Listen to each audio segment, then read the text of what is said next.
animal meat origin, traceability. It's starting to come into our country. And that can be understood because, as I said, we have a middle income group that is actually growing very fast.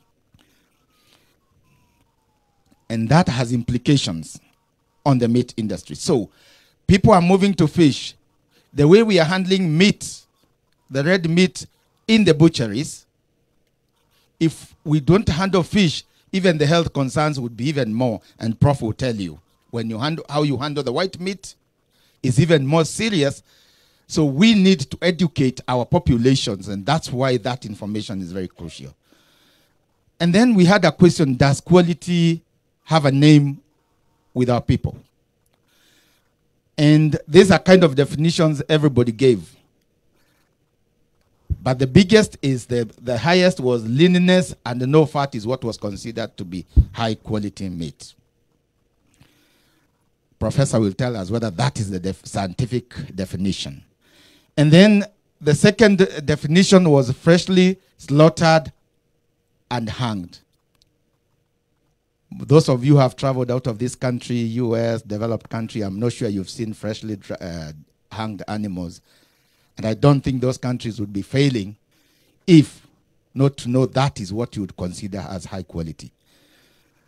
Prof, uko na kibarua. Challenges in accessing quality meat and products. We asked people what are even those who knew, what are the biggest challenges they were facing in accessing meat and its products. The biggest challenge is fluctuation in this country with quality. So this expo becomes very crucial to educate people, to educate the retailers, to educate the processors that actually the consumer is actually getting concerned about the fluctuation of quality. Welcome my boss, that is Chairman Board of Kenya Market Trust, Patrick Obath. Karibu.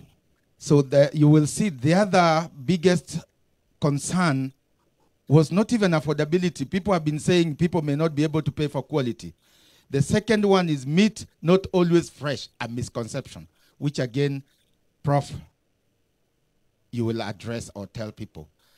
And then lack of diversified products emerged. We actually, in the study, which you can access from our website, and I think there are some copies you could ask my team to give, we found out that the reason why most middle-income group, and which I believe most people here are or above, are even frequenting hotels is because they do not know how to prepare T-bone steak, so they want to take their family to go and eat T-bone steak. The preparation. And then even some of those products are not readily available to certain cadre. Nobody knows about them. We see a lot of those cuts that are being done there by Kenya Meat Commission, so there is need.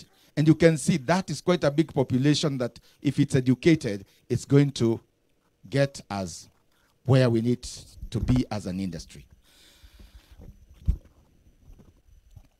Coming close to the end. Thank you.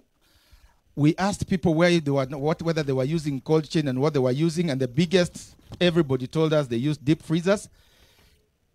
They have refrigerators, but what we found out is that all the the facilities, the way they use those equipment is totally different. Spend the meat during the day hanging, in the evening put it in the deep freezer. The science will tell you that is very risky because you get microbes growing during the day, and when they go and change the temperatures drastically into the freezer, they go into spores. That's why even the spoilage is even higher. So these equipments are being used wrongly. And we asked others, we also asked them, if you don't have them, what is the reason why you have not invested in them? And the biggest reason is 38.5% said my customers do not like cold meat. And therefore, I do not see why I need to invest in the system, including some slaughterhouses who are saying that, despite the science saying something different. And the second reason is that I buy what I can sell, so I don't need cold chain. And then there was another reason here: they are expensive to buy. Reasons why consumers not buy meat from cold chain. 46 or 47% said that frozen or chilled meat is not fresh. Prof, you will tell us whether it's fresh from the science. And there's a big population I would want everybody in the market to notice there. There's a 34.1% of a population that says they are not aware of the benefits of that system, what KMC is doing. If you target that population and do the right things, there we are. We can start what we need to change in the industry. Lastly, as I summarize, the leverage points for the industry to actually get its potential is investment, investment, investment in food safety and quality at the beginning there. We also need to promote the uptake of cold chain, as the professor is going to tell you why. We also need to look at how to enhance efficiency in the industry in terms of taking up technologies that can change the industry and reduce the cost of business. We also need to look at consumer education and why this partnership today here, which we looked at Nation Media Group as a key partner in helping us educate the consumers. And of course, a very big chunk is the policy enabling environment, and which I want to thank our PS, Harry Kimtai, that is heavy investment, and I know I'm involved in that, in terms of livestock policies that are going to actually create the enabling environment for the private sector investments. Thank you. Jamani, tumpigie makofi zaidi Daktari Kaberi. Asante sana. Ni mwakilishi wa Kenya Market Trust KMT, akitupatia maelezo pale mawili matatu kuhusiana na ni kwa nini tuko hapa, ni kwa nini tuko na Expo hii, na ni matatizo gani, dukuduku zipi ambazo wateja, watumizi na watumiaji wa nyama wamekuwa nayo kwa muda mrefu, hadi tukaona ni afadhali tuwe na maonyesho haya ya matumizi ya nyama, uandaaji wa nyama, ili kila mtu aelewe. Na kwa ajili ya watazamaji wetu nyumbani, tungependa kuwatangazia kwamba tunawajia moja kwa moja, tunawajia mbashara kutoka kiwanda cha nyama hapa nchini Kenya, kutoka Athi River, County ya Machakos. Frida, kwa nini? Na basi kwa watazamaji wetu wote, haya ni maonyesho ya kwanza kabisa, kwa sababu wengi wamekuwa na maswali mengi kuhusiana na kiwanda hiki, lakini bila shaka wadau wapo hapa ili kujibu maswali yenu. Na vile vile kama ulivyotanguliza Lofty, ni kwamba Kaberi amezungumzia mengi. Dukuduku zilikuwepo, wajua wa Kenya hatukosi dukuduku na viwewe na vijekejeke, lakini maswali yote yamejibiwa na bado yatazidi kujibiwa. Na naona kwamba muda unazidi kutupatia kisogo, lakini kwa sasa Lofty, kama ungeniruhusu pamoja na wenzangu tuweze pia kumkaribisha Profesa Kang'ethe atueleze mengi tu kuhusiana na usalama wa nyama. Usalama ni kila kitu. Wazungu wakasema meat for consumer safety. Kwa hivyo atakuja kuzungumzia hilo. Kumbuka mtazamaji wetu ni kwamba tunaweka na kuamsha hamu kwa ajili ya mkutano mkubwa zaidi, maonyesho makubwa zaidi ambayo yatafanyika tarehe 18 na 19 mwezi huu wa Novemba. Wapi? KICC jamani. Kama ulikuwa huna tarehe ni hapo. Na tumejuzwa mengi, tumeonyeshwa mpaka hapa. Nimeona wengi wakimeza mate. Hata katibu nimemwona akimeza mate, ameangalia zile nyama zilikuwa zimetengenezwa vizuri. Basi ni KICC tarehe 18 na 19. Kabla kumkaribisha Profesa Kang'ethe pale, kuna takwimu zimetolewa kwamba kilo 24 ndo zimekuwa zikiliwa na mtu mmoja kwa mwaka mmoja. Sijui umekuwa kila kilo ngapi, lakini mengi zaidi tuyapate kwa Profesa Kang'ethe. Karibu sana, tumpigie makofi jamani anapokuja kutuelezea mawili matatu kuhusiana na usalama wa nyama. Karibu.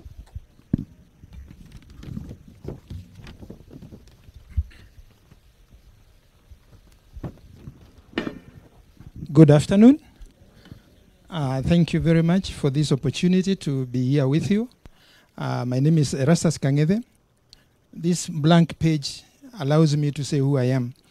I worked with the University of Nairobi for close to 39 years, going to 40. as a professor in food safety in the Department of Veterinary Public Health. And after that, those many 40 years or so, I took a bow and retired. I'm busy doing consultancies in food safety across. I was given a very big task, and I'm also sure that Dr. Kaberi has not made it easier for me to try and talk about food safety and answer so many. If I don't reach all of them, please catch me and let me tell you if I have missed them.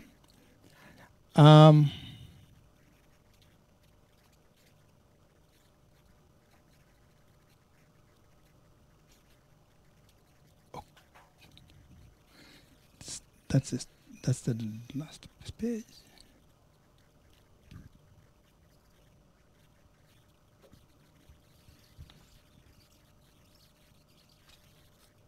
Okay, I'm going to look at what is formal and informal industry and where does our meat subsector lie. I'll look at the various challenges in the meat subsector, namely safety, quality, and fraud, and then I will look at what is the way forward. Formal versus informal. Kenya meat subsector is basically largely informal, and we've got up to about 82% is informal. And that is not only to the meat subsector. It's not unique to meat subsector. We have got other subsectors like the milk. The dairy subsector is a little bit better. It's about 70%. But back in 2000, it was about 90%. Formal sector controls only about 18% of this industry.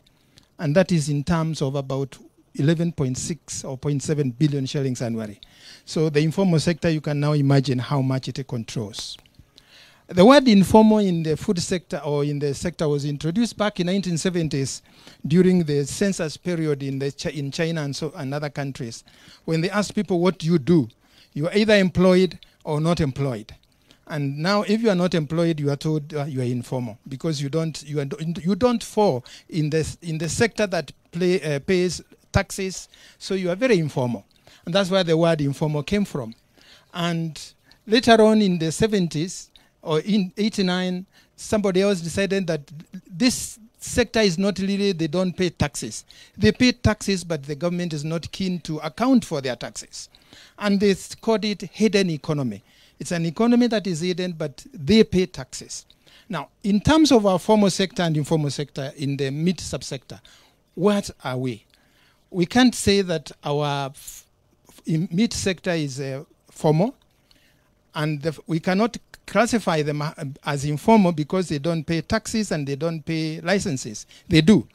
So really the way we're going to look at them being informal for our discussion and for future is in the sense that they don't seem to fit within the formal system of doing things in the ways that are in the government books in terms of hygiene, in terms of construction, all those other aspects that are there. They don't fit in that. They do outside, but they are controlling much. So that's why we are going to call them informal. If you look at that definition, we have the value chain itself from the farm. We have good they get good agricultural, good hygiene, agriculture and hygiene practices. We give them movement permits. As veterinary section, they'll give animals movement permit to move from home to the slaughterhouse. And that tells you that animal has been reared properly. And that tells you that that animal, when it is slaughtered, the meat will be safe because it's not having any diseases that were detected when it left the home. That animal is transported to the slaughterhouse. I don't want to call it slaughterhouse because it gives you an idea that this is where there is no mercy, where there is no concern. But it's an abattoir. They go into the abattoir.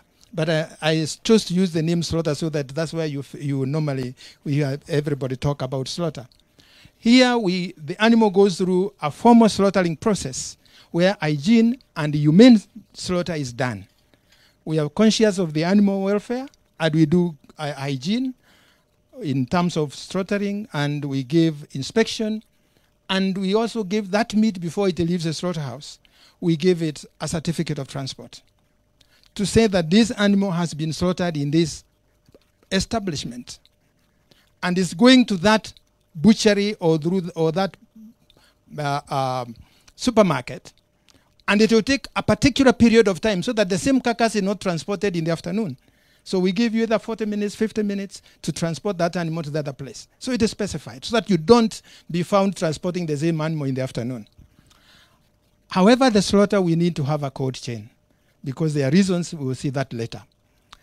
At the butchery, we have hygiene. The hygiene here, we are looking at the premise hygiene. How is this slaughter, this butchery constructed? Does it answer to the hygiene questions that are put in the regulations? Does it have running water? Does it have a cold place where they can do cold chain? How do they handle the meat? How do they do it in terms of what do they have one or two balances to weigh? What kind of facilities do they have? Or they have a big stump, a big wood there where they cut the meat and it's never washed. But no, they say they wash, but they wash with fat in the morning. They take the old fat and then rub it. It's now clean. They can cut the next day. Is that what we are looking for? No.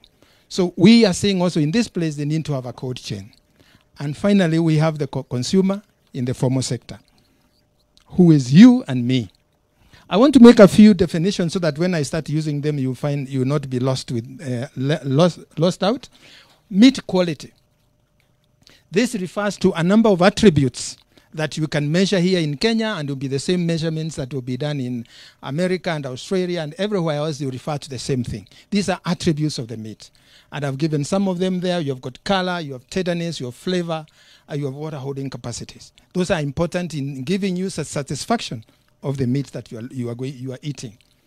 And then I'll look at quality meat. Quality meat is a perception that you have, maybe from where you come from, about the meat that you eat. And that becomes your quality meat. But that is only limited to that particular locality where you come from. I know some of you who go to roast on the weekends, if it does, the meat on the roasting place does not put off the fire, then the meat is not good. It's not the right type of meat. But that is your perception of quality. It's not quality. It's not meat quality. That is quality meat you are looking at. Then I would talk somewhere as I go on into a term like hazard.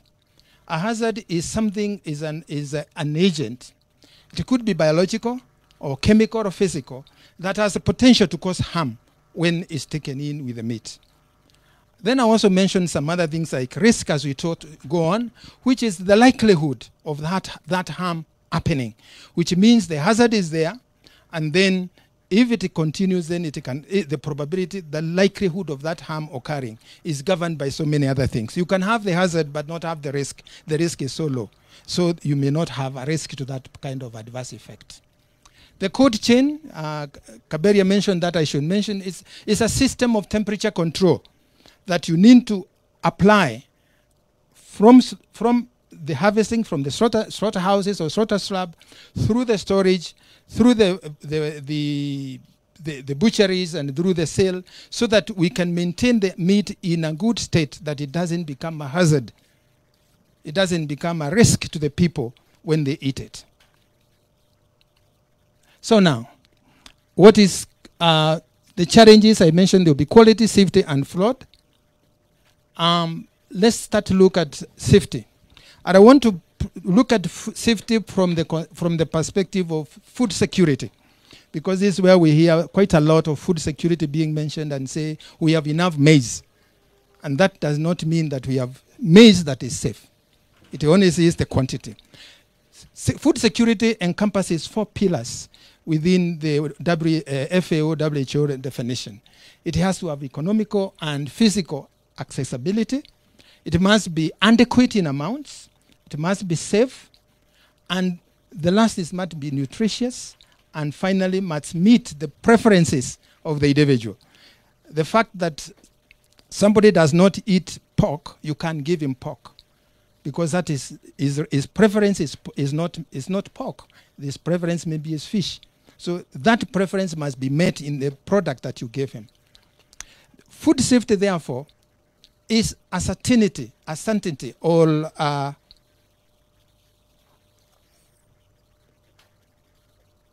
requirement that assurance that the food that you have is safe. Lofty is telling me I'm only 2 minutes to go. Let me say there are quite a number of things I could have mentioned, but let me move faster. World Health and others put a team in 2005 to try and tell us what is the burden of diseases that are caused by unsafe food. And in that, they used a measure that looks at the number of years you lose. Either you die prematurely because of death, or you died prematurely because of the disease, or you lived with a disability because of the disease for the long period. That term is what they call DADI.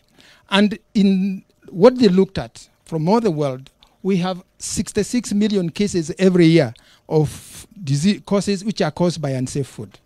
Out of that, we have got about 420 deaths, and the number of disabilities that we have amount to about 33 million. And later there was added a figure of 1 million cases, 56,000 deaths, and 9 million deaths from having things like arsenic and metals like lead and cadmium. The cost of this is struggling because the cost annually is about $110 billion globally. But for Africa, where we are, our cost is about 20 billion, and to that add 3.5 billion for treatments. For Africa, it's about 24 billion annually we lose from unsafe food. Kenya loses about 1 billion every year from unsafe food, which part of it is from meat. Therefore, why do we talk about animal source foods? Because they are important, because they are nutrient dense, and they provide the essential micronutrients. In the world, we have over 800 million people who are malnourished, 155 stunted. In this country, 1 child out of every 4 you see is stunted. If meat and other animal source foods are availed to this, we could reduce that level of stunting dramatically. Because stunting has got a lot of effects in the cognitive development of the child. There will be slow learners in school, and there will be people that will be left out. The demand is quite high.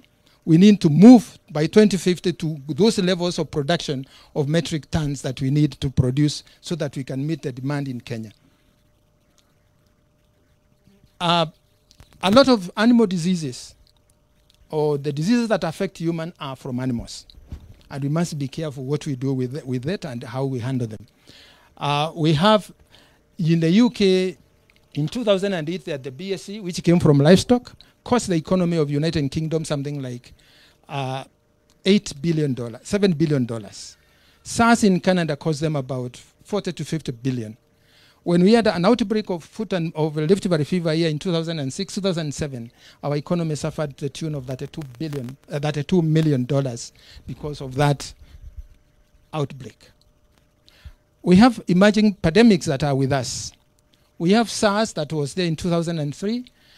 Other than having the costing Canada so much, that's what we had. The number of people that were affected were over 8,000, 744 deaths, and they came from bats, which gave through civet cats and then to humans. We have constantly going on is the MERS, which is Middle East Respiratory Syndrome, that comes from bats through camels. And at present, July this year, we had over 2,578 cases and 888 deaths globally. The fatality rate is quite high, 34%. We have COVID. Although we are not sure where people are debating, we know that it came from bats, the virus, went through the pangolins and then to humans, and you can see the number of cases that we have. We have over 248 million cases so far, 5 million deaths. The fatality rate is about 2.2%. So we need to be careful what we do and how we handle our livestock, because this can be devastating to our economy and to our own lives ourselves. Meat quality, I mentioned quite a number that there is a difference. Meat is defined as post-mortem aspect of muscle. When we slaughter at the slaughterhouse here, what you have is muscle, you don't have meat. it takes time to get to meat. It takes you about 12 to 24 hours for that animal to go through a post-mortem change. And the most drastic thing you see is the loss of extensibility. When that comes, then it has gone through the post-mortem, and the biochemical changes have been able to transpire, change the muscles that you heard into meat. And at that level, I want to mention that the muscles of healthy animals are sterile. They have nothing. They are clean. But when we open that carcass, we have chances to introduce them and make them unsterile and continue to affect. One of the things that we mentioned is that at that level, you find the pH has gone down, and that is in itself helpful because it inhibits bacterial growth. We come from 7 to 4.5 to 5.4. That is quite low. It inhibits bacterial growth and gives the meat some safety. For the quality aspects, there are other things that come out in terms of flavor, compounds that allow you to know that the meat I'm taking now is not sheep, it's goat. This meat I'm eating is beef and not pork. Those are flavor compounds are more released after the meat has gone through that post-mortem change so that you can have it, lady.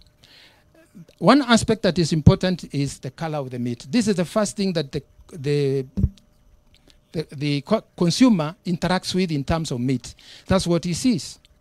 And that color is dependent on the compound we call myoglobin, which is similar to hemoglobin in the blood, which keeps oxygen. And that gives the color of the meat. Depending on how it is handled, that color changes. And if it's kept for some time, it will be dark. But later on, that changes into brown. When it changes into brown, some changes that are unhealthy starts coming in that may tell you the meat is getting spoiled.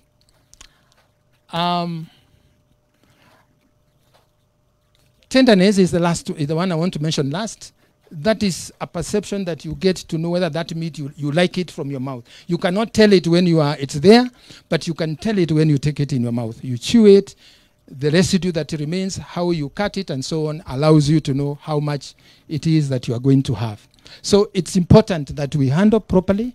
It's important that we have a cold chain, and it's important that we are able to give the meat the tender care it requires so that it can be safe and we can be able to improve the sector. Thank you very much. Asante sana, tumpigieni makofi Profesa Kang'ethe kwa wasilisho mzuri sana akitueleza mengi zaidi kuhusu meat for consumer safety, usalama, usafi wa nyama. Frida, unajua sikujua kwamba kuna mambo mengi, kuna sayansi nyingi sana kuhusiana na masuala ya nyama, lakini kuna swali ambalo wengi wamekuwa wakijiuliza, hata labda wewe Lofty. Pale nyumbani kabla hujapika nyama, wewe unaiosha ama unapika tu? Lazima uioshe. Sijui kama ni lazima ioshe. Watu wengi wao wanasema kwamba moto tayari utaua zile bakteria. Na ukioshe tunatoa utamu. Ni kweli jameni? Lazima tuoshe. Profesa, tuoshe ama hatuoshi? Tunaosha. Lakini kuna moja limenigusa zaidi kwamba Kenya inapoteza shilingi bilioni 1 kila mwaka kutokana na labda ulaji wa nyama ambao si nzuri, kama sijakosea alivyotaja profesa. Naam, iwapo unajiunga nasi sasa hivi, tunakujia moja kwa moja kutoka kiwanda cha nyama hapa nchini Kenya, KMC, kutoka Athi River County ya Machakos, mubashara katika runinga yako ya NTV. Na haya ni maonyesho ya nyama, Frida, ambayo tunafanya tu tangulizi, lakini kubwa zaidi itakuwa tarehe 18 na 19 katika jumba la mikutano ya kimataifa KICC. Kwa hivyo makinika hapo ulipo, utajua mengi kabisa, na haya yote yanakujia kwa ushirikiano wa mashirika na makampuni mbalimbali, Kenya Markets Trust, Frida, na vile vile tuko na Kemlek ambao watakuwa nazungumza muda si mrefu.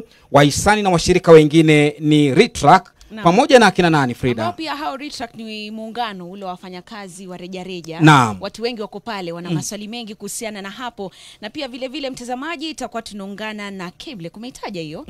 Na pia kukujuza kwamba tumeshirikiana na shirika la NMG. Mtazamaji, vile vile unaweza ungana nasi katika mitandao yetu ya kijamii, kwani maonyesho haya haya yako pale. Ingia katika mtandao wa Facebook, Twitter, hata mtandao wa YouTube. Moja kwa moja tunaonyesha maonyesho haya. Lofty, kidogo tu nisome jumbe moja kutoka kwa jamaa fulani katika mtandao wa Facebook. Anasema, jamani, asante sana Rais Uhuru Kenyatta kwa kuendeleza ushirikiano huu na kuamsha tena KMC. Sasa nyama tutakula na wafugaji wana raha. Lakini hata kama atakula nyama ajue kwamba ukingwafua mnofu kumbuke na mfupa kuguguna. Lakini hapa tuguguni mifupa, itakuwa ni nyama. Katika muda sio kwa mrefu nitakuwa na kujuza mtazamaji wangu nyama hii inatoka wapi, inavyochinjwa. Nitakuwa navaa surupwenye langu pamoja na gambuti zangu, niingie ndani ya kiwanda nimwache pacha wangu Frida hapa akiendeleza. Zizini hadi kwenye sahani.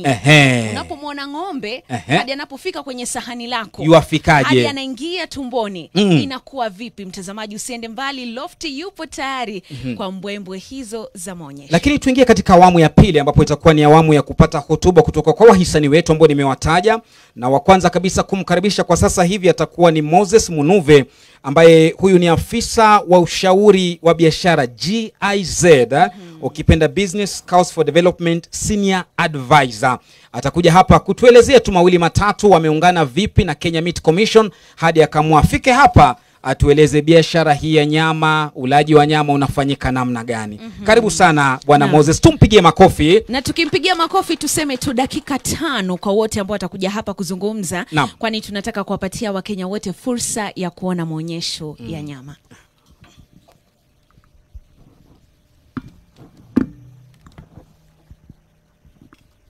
Asante sana the PS, bwana chairman, CEOs present, fellow meat eaters, good afternoon.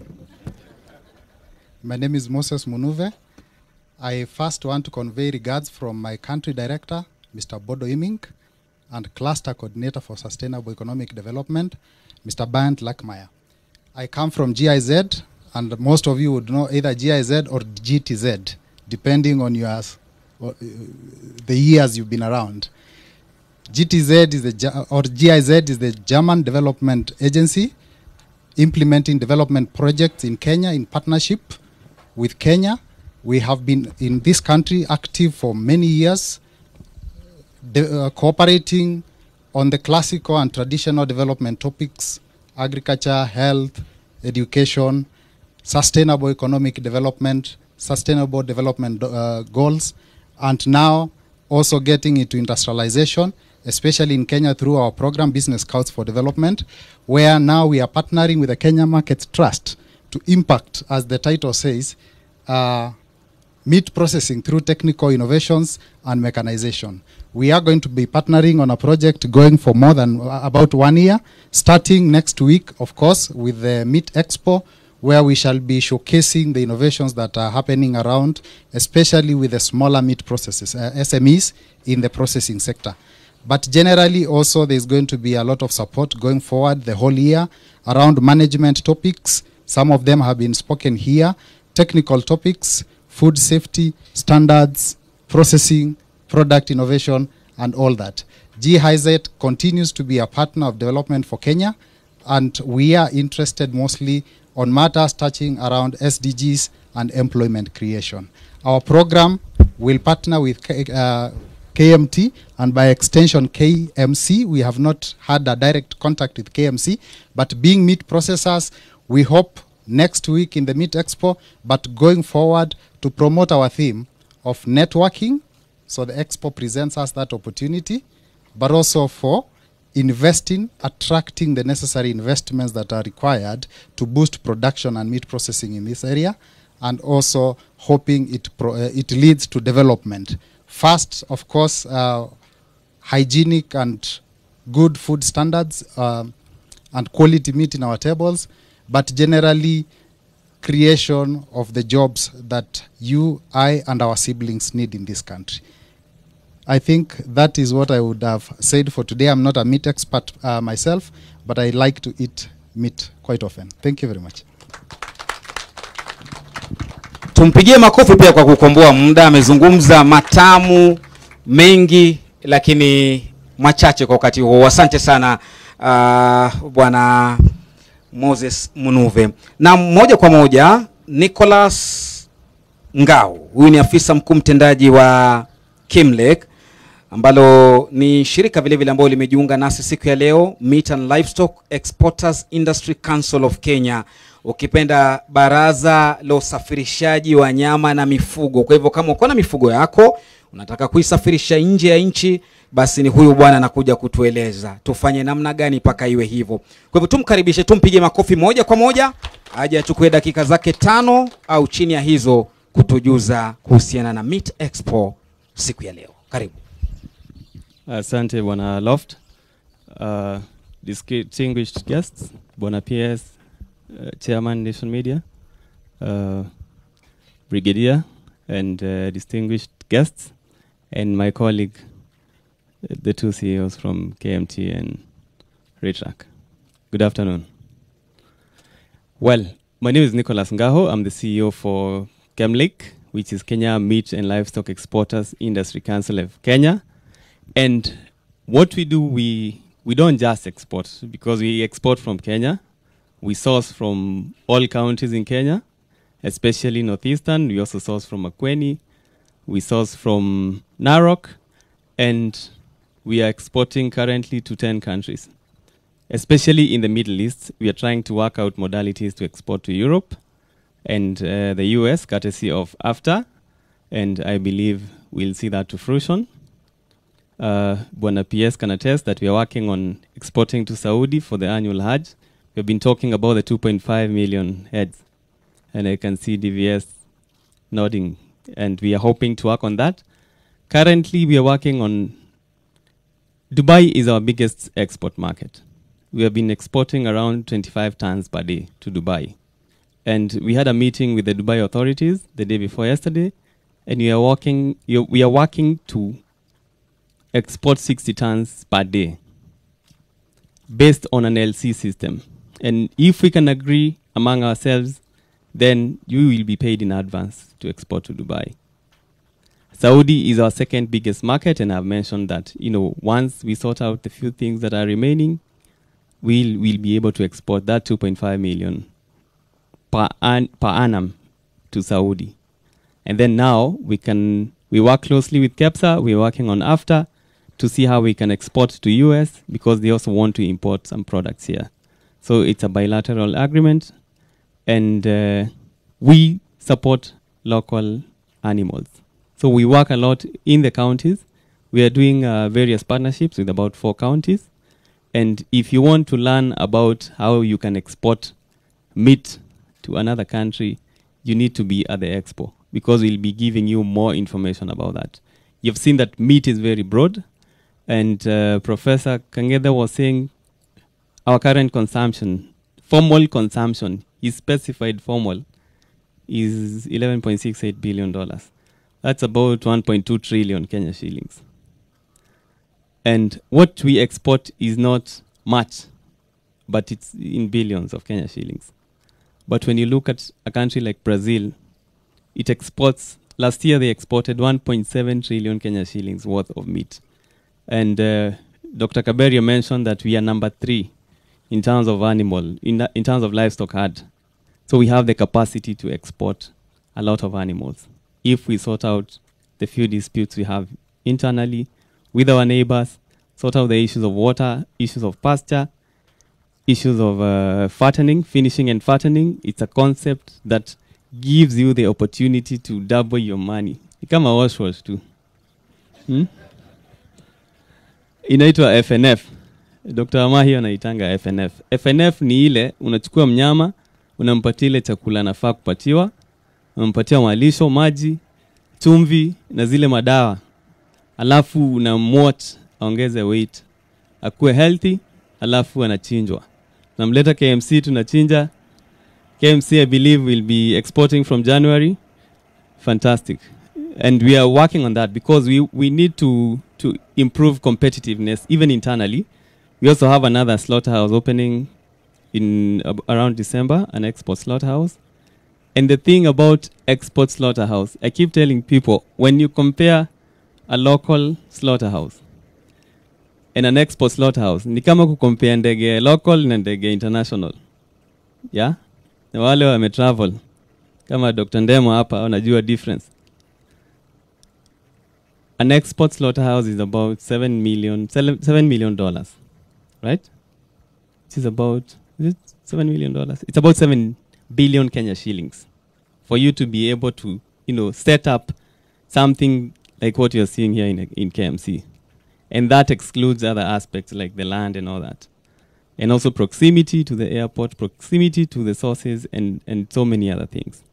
And now for us to export to a place like the US, we have to make sure that there is zero contamination along the way. So it even calls for more rigorous,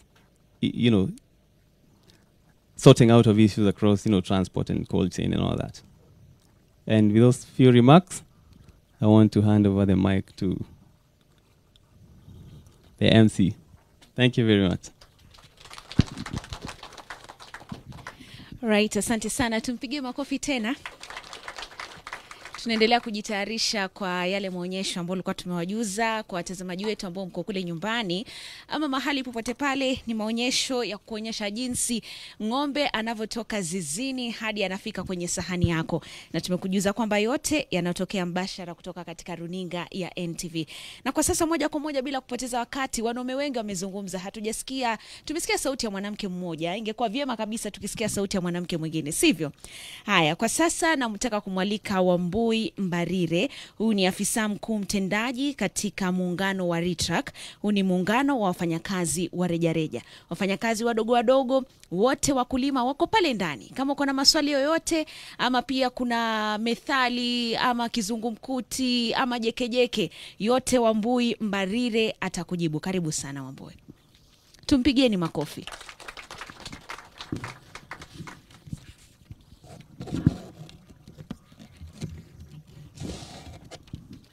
Thank you very much. Bwana PS, all protocols observed. When we have meat discussions, 3 things always hit me. First one is always, we have the second largest herd. Second one, in 1988, between 1988 and 1996, Botswana came to Kenya to benchmark our meat industry, our beef industry to be specific. Today, Botswana is Africa's largest exporter to Europe. 1988, they came to benchmark. What does that say about our meat industry as of that time? The third thing actually there are 4 things. The third thing is usually we all eat muscle in most cases. Professor keeps telling us, let's eat meat. And I always point out to, and I think it's many cultures, I know Patrick does it often. You slaughter it and eat it then. We don't do the 8 hours, which turns it into meat. So we're eating muscles constantly. I'm told there is nothing like hard meat. What makes it hard is because we don't let it change from muscle to meat. And the fourth thing is that we all think we buy meat from butchers. We actually buy meat from meat cutters, Dr. Dhaya. We buy meat from meat cutters. I know the PS is very passionate about, and this I know a lot of Kenyans don't know, we actually have an institute of meat, a meat training institute where they train butchers. But a lot of our white coat men are actually meat cutters. And the conversation you have with them is usually nikatie hapa. The 2 of you have limited knowledge in regard to what meat really is. So that is the education we have been told. We really must have that conversation so that we are reducing the things that make us not get quality out of the meat we are eating.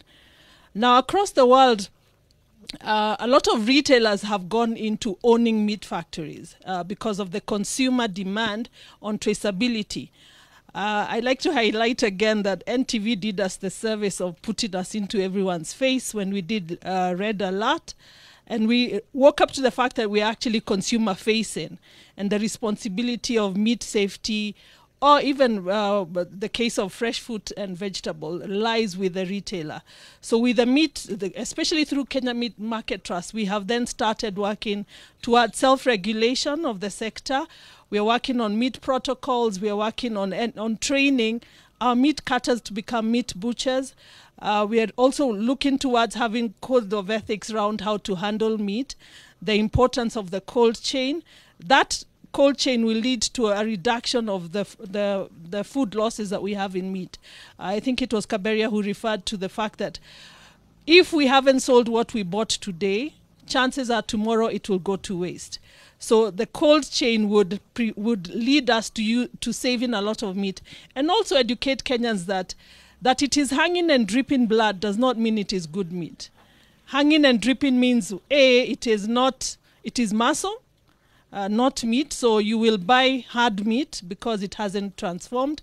Secondly, it will also allow you to know, if I want to boil, I'll buy a certain cut. If I want to fry, I'll buy a certain cut. If I want to roast, I'll buy a certain cut. I think it was mentioned that overall in this country we have only 18% of meat in the formal retail. The rest goes into informal. We're looking to get inroads into that informal, because if we can get into that informal, we'll do things that attain to increasing the number of Kenyans who have access to safe meat and safe food generally. It will also allow us to put in systems that encourage the industry to grow beyond export, create employment in terms of we have more butchers. We have actually a career progression path within that meat industry, which doesn't exist currently. I think I will end by saying, as we look towards having the conversation in November, we hope that we can call in more consumers, because if the consumers know what they need to know about meat, that will lead to them demanding better, and it will lead towards having a greater conversation as we go forward, and Kenya Meat Commission will have that great for those of us who grew up a long time ago, the one thing we missed about KMC, Brigadier, and I asked you this the last time, was the corned beef. Kenyans of yonder years, if I may use that word, knew about KMC's corned beef. I'm not sure it tastes the same, however. And or maybe my memory does not serve me right. So we look forward to this extremely important part of our economy being developed further, so that we can create more interest into meat and lift the amount of meat that the Kenyans are having, which we have seen is way below the average of the world. Thank you very much. Na asante sana Bi Wambui Mbarira. Amezungumzia hapo kuhusu corned meat.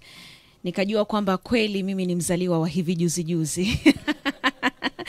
Na asante sana, alikuwa huyo ni afisa mkuu mtendaji katika muungano wa RETRAC, na katika pumzi hiyo nataka nimkaribishe bwana Patrick Obath, huyu ni mwanachama wa bodi ya KMT, aje azungumze nasi kwa mawili matatu. Lakini kwa wote ambao wanatazama runinga ya NTV ni kujuza kwamba haya ni maonyesho ya kwanza kabisa ya kiwanda cha nyama cha KMC. Ni utangulizi tu, kwani ni kama ndovu kumla mwanawe. Itakuwa ni hapo tarehe 18 na 19 katika jumba la KICC hapa jijini Nairobi. Mengi itakuwa tunayazungumzia, na vile vile pia ni kuwajuza msichoke jamani. Najua harufu inazidi kutupiga, mate tumemeza, mnaniuliza jamani Frida tutanyafua saa ngapi hii nyama? Msijali, wapishi wapo tayari kutuandalia, lakini tutulie tu. So anasema kwamba subra inavuta heri. Basi wacha tupate subra, tumsikize mwana Patrick Obath, na vile vile pia tutakuwa tunawaalika washikadau wengine wazungumze nasi. Karibu sana bwana Patrick.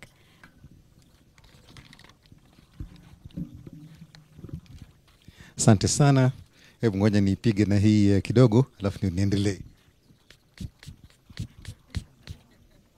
Na wale wenzangu mtawachia hapa pia. PS, honored guests who are here. Ladies and gentlemen, good afternoon. And my apologies, I had an earlier item, then I came in a bit late. I've been given 5 minutes within which to motivate the reason why KMT is here. But a little bit about the livestock sector. It's fundamental to Kenya's economy. We've got a lot of pastoralists who are actually spending a lot of time, but they're not getting value out of what they're doing. So the livestock sector is a key pillar in the economy of this country that could transform those parts of the country. The current demand exceeds supply in this country.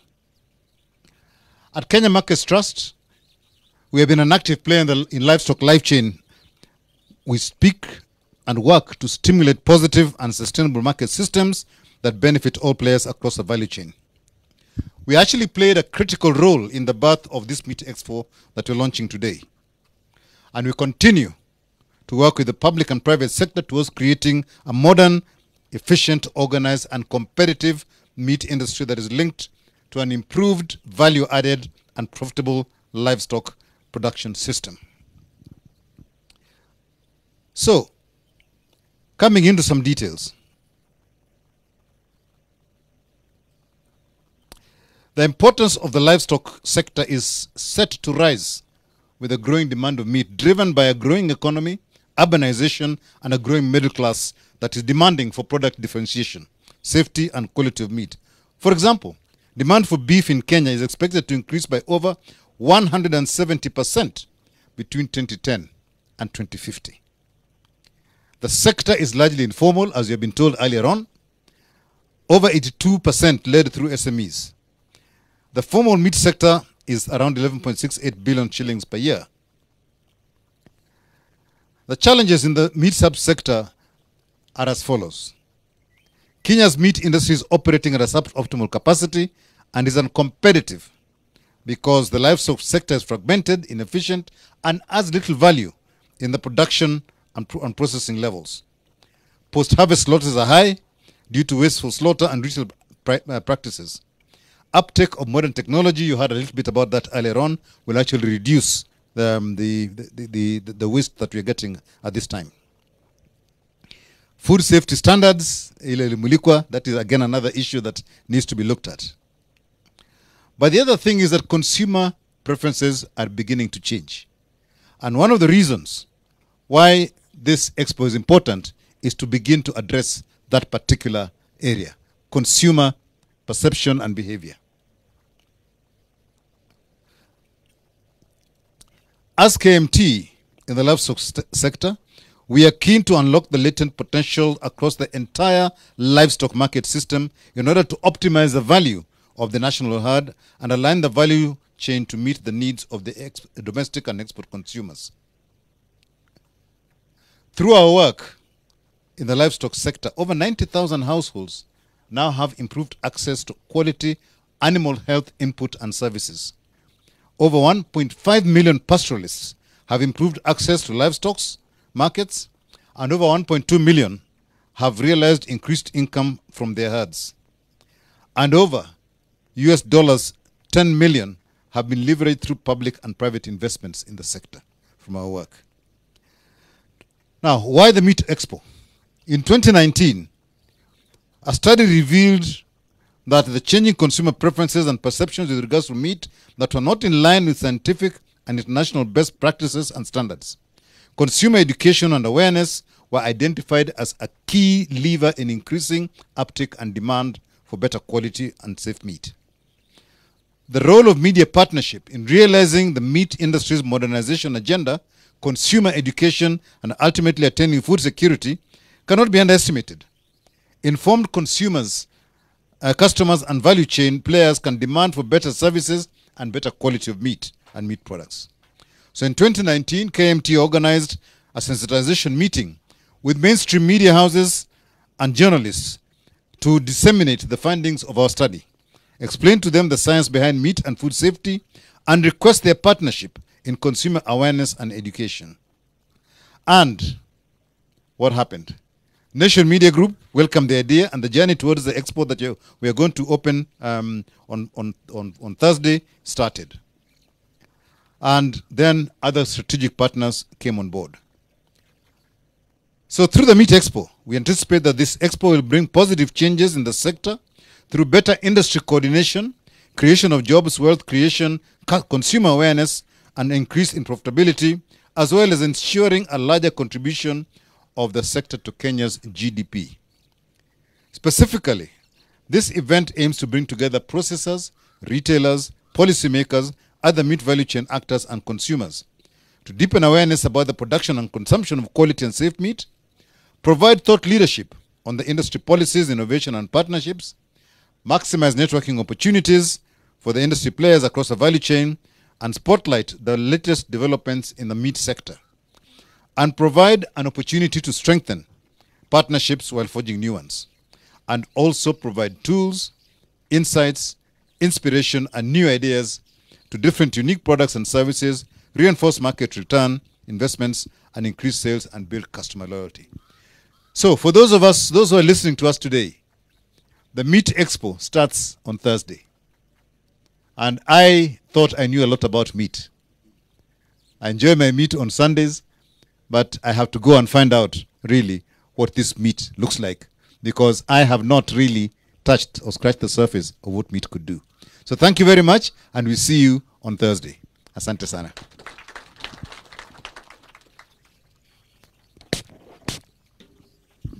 Naam, asante sana. Tumpigie makofi tena. Unajua nashuku ni kama wengine wetu tumeanza kusinzia, kwa hivyo mtaniruhusu nifanye jambo ambalo najua hamtarajii, lakini nitakuwa nazungumza na wawili watatu, wanaambia kutokana na yale yote ambayo amesemwa hapa mbele, umeshika lipi? Mpiga picha yangu sijui kama unaelekea na mimi hapa, wacha nianze na huyu bwana. Jina lako, tuambie umeshika lipi? Asante sana Frida. Jina langu ni Hassan Ahmed, nafanya na shirika la Kenya Market Trust. Nimeshika ya kwamba for us to change our livelihoods, we need to make sure that we increase livestock production so that we can be able to develop a sustainable livelihood. Thank you. Wanafunzi wazuri jamani. Naona hapa dadangu ashaanza kupigwa na moyo. Unajua nilikuwa naja kwako. Sasa tuambie mawili matatu tu, umeshika lipi kutokana na yale yote ambayo yamesemwa? Jina langu ni Miriam Mulei kutoka shirika la Kenya Market Trust. Jambo moja ambayo nimeshika ni kwamba we eat muscle instead of meat. And so there's a lot that we have to do in order to change our practices, and also so that the industry can be able to meet the consumer preferences. Thank you. Unajua usipozungumza na Wamasai na tunazungumzia masuala ya nyama, wanaweza kidogo watakukasirikia. Labda ningepata tu mmoja kutoka jamii ya Wamasai akaribie hapa. Huko ni mbali siwezi fika. Atueleze ameshika lipi. Mbona mnaogopa jamani, na hapa tuko kwenu. Wa mwisho basi. Umeshika lipi baba? Kwa majina naitwa Julius from Zuridi, na nimegundua kuna potential kubwa sana ya nyama nchini hapa. Haya, asante sana, tuwapigie makofi. Nitakuwa nazungumza na wenzangu pale nyuma baadaye, na hata Wakenya pia katika mitandao ya kijamii wanafurahia sana kutokana na yote ambayo yanaendelea hapa. Hata kuna wengi ambao wamesema jamani, natumai kwamba washikadau wakuu katika hiki kiwanda cha KMC mtazidi vile vile pia kufungulia ajira vijana ambao wamekuwa wakipoteza ajira haswa katika msimu huu ama wakati ambapo nchi na ulimwengu kwa jumla unapambana na janga la corona. Kwa hivi sasa mtaniruhusu tu ili niweze kumuita Bwana Brigadia James Githaga. Atakuja kuzungumza nasi kwa dakika 1, 2, 3. Alafu baada ya hapo atakuwa anamkaribisha afisa mkuu mtendaji katika shirika la NMG, bosi wangu huyu Bwana Steven Gitagama. Steven, nakupatia changamoto ama sijui niite vipi. Ukija hapa jaribu tu usizungumze kwa kimombo kabisa. Zungumza kwa Kiswahili, tena Kiswahili sanifu, kwa sababu mimi nakuaminia. Kwa hivyo kwa sasa Bwana Brigadia James Githaga, kuja mbele uzungumze nasi. Tumpe makofi.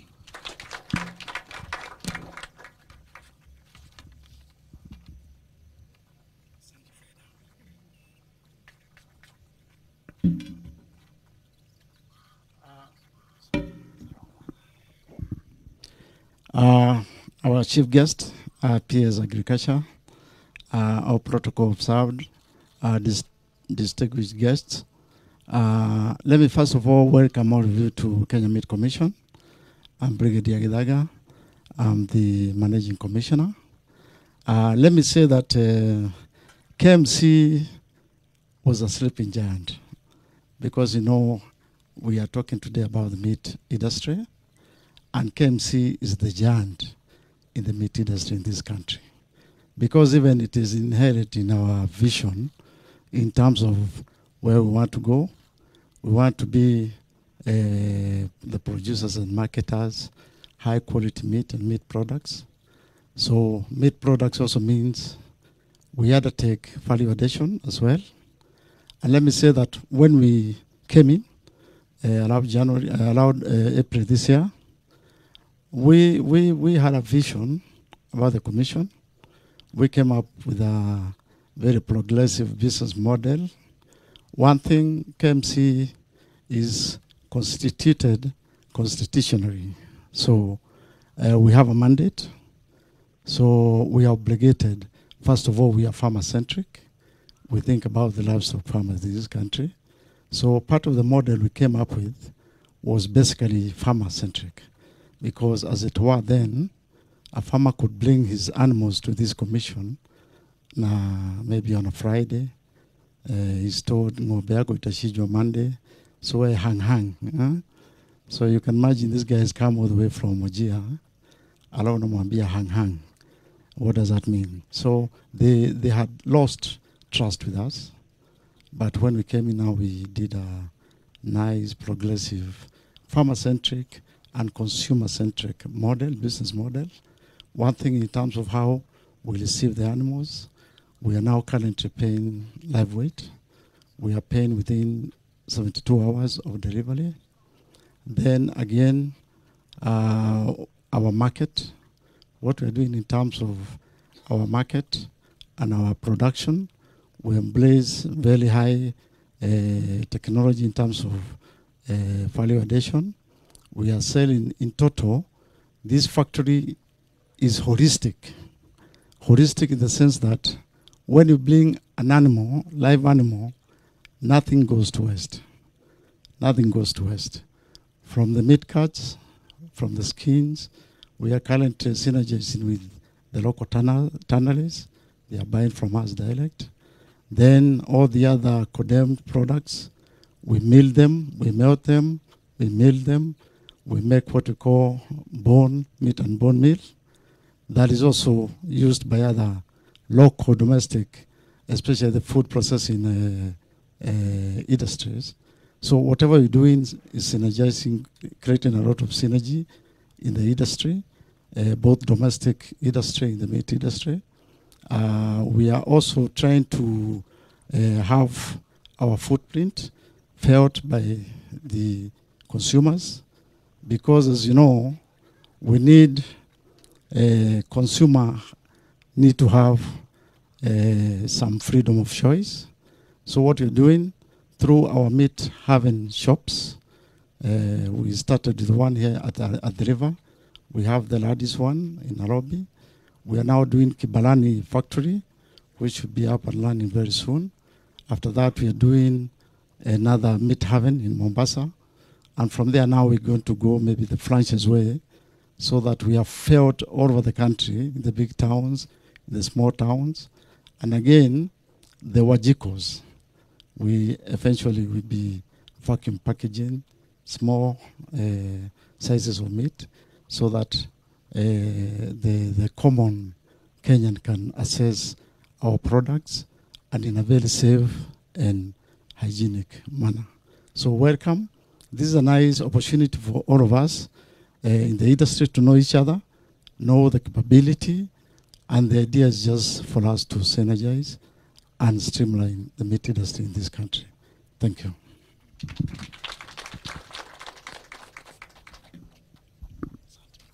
Na asante sana, tumpigie makofi tena, tusichoke jamani. Haya, na kwa sasa basi ni fursa ya kumkaribisha afisa mkuu mtendaji katika shirika la NMG, yani Nation Media Group, Bwana Steven Gitagama. Itabidi mumpigie makofi kwa sababu huu ni bosi wangu. Mnaweza mpigia makofi vizuri leo aniongeze mshahara. Karibu sana mkubwa. Asante sana.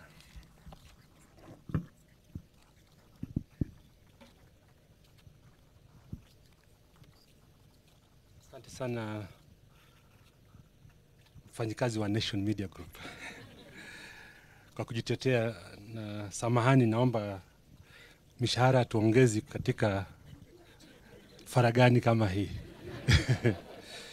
Lazima ufanye kazi kwa bidii ili uweze kupata mema. Now, I think this is a great day for the Nation Media Group. For the last 3 months, we've been working very hard. We've expected to hold this Expo. We started in August. We went to September, October. Each month, we've been planning to do it. But finally, it has happened. It happens, and it has happened at the right time. Now, the Expo is very important. I think I don't know what to say because Professor and Dr. Kaberia, is that correct? There's quite a lot. Now the question is, why did Nation Media Group decide to partner with KMC, with RedTrack, and all the other partners that have spoken before me? I think it is very clear that the opportunity in this sector is enormous. It is untapped. There's quite a lot. And the theme of the conference, the theme of the Expo is very clear. We'll be looking at quality and safety, our nutrition, our health, and we'll be creating wealth. Now, I think it's important to paint a closer picture on the value and the importance of this sector to the economy. And we are glad that our very own passionate PS, Bwana Kimtai, who I discovered today is my neighbor, and he has a lot of cows. I think he'll tell us where the secrets of how he has managed to keep those many cows. I think this sector is so crucial to the economy. Now, 50% of Kenya's land is under this sector. About 5% of our GDP, which is equivalent to 12 million, around 12 million Kenyans, they depend on this sector. That is a significant part of the Kenya's population. Now, when I was sitting there, I remembered that I had planted some maize and vegetables about 3 weeks ago, and I'm sure they will not make it because of the drought. However, if I had bought one cow, or if I had 10 pigs, or maybe I had a pond, I think I'll not be suffering today. I'll not be worried because all I need is to look for the food, and with the food, the relevant food for that, for my livestock, I'll still be able to make some income. So that sector, and this sector, the meat sector, is so important that we cannot ignore it. We cannot ignore it. Now, the Nation Media Group provides a very significant contribution to this country's economy. Our purpose of existence is to transform lives, and we transform lives positively. The other thing, which is very important, we inform you, we educate you, and we entertain you. Now, that's a role we play, because what I've realized, and it's very clear from the discussions from the experts today, that we do not have the knowledge in this sector. Every day when I go to the butcher to buy meat, I always ask for nataka ile fresh. Sindio? Kila mtu akienda huko, ukikuta ile ya jana, hapana staki ya jana, nataka nini? Fresh. It is clear you are feeding on muscle, not meat. It requires 12 to 24 hours, as we've been told by the experts, for the muscle to convert into meat. That's important knowledge. Some butchers, part of the 82%, do know this, but not many know or understand what is involved. So the Expo is going to be very important because it will look at the value chain. It will look at what happens in production, what happens in processing, what happens in distribution, and what happens on the table. And that is an opportunity that as Kenyans, we really have missed. Last month, I had traveled to Ghana, and we met the High Commissioner there, and he told us, the Ghanaians are asking, when are you guys going to set up a Nyama Choma place here in Ghana? If you travel to Nairobi, in some places, you'll see West African food, you will see Italian food. So Kenyans are known for meat. That's our expert. That's what we are known for. If you travel out here, the kind of food that you'll eat for Kenya is meat and maybe ugali. But a majority of us don't know how to make that meat, how to select the best quality for boiling, the best quality for frying and roasting. So this opportunity is here with us. Between 18th and 19th next week, we will have experts talking to us. We will have suppliers of various equipment talking to us. And all this provides an opportunity for us to transform our lives. Earlier on, we were given statistics on how many people die annually. The numbers are scaring. I think it was almost 500,000 deaths on a daily basis arising from food poisoning. I have suffered from food poisoning, and most of you have suffered from food poisoning. I think this is an opportunity that we need to embrace. Now, when I was reading through the statistics, I read somewhere that because of the shortage of supply, the demand that is not met is about 300,000 metric tons annually. So that means there's an opportunity. There's an opportunity for us to make money. There's an opportunity for this country to make money, and we should use this Expo to exploit on that opportunity. Now, I don't want to take a lot of time. I want to, again, confirm that the Nation Media Group will continue partnering with the ministry. It will continue partnering with KMC. And I'm sure after this first Expo, we will have another one and another one and another one. And just to mention a few of our programs that really work towards ensuring we are safe and we have quality food. We have on NTV, we have a program known as Food Friday, which comes, I think, on Fridays. Then there was a mention of Red Alert. I think you mentioned something like Red Alert. So we continue to do our investigations. Our investigative series go beyond meat. It goes to all the sectors. That will continue. The other thing which is very important for us is the Nation newspapers on Saturdays has the Seeds of Gold, which provides details, provides you with tips, provides you with opportunities for market, for especially the farmers. So you can read the Nation Media Group on Saturday.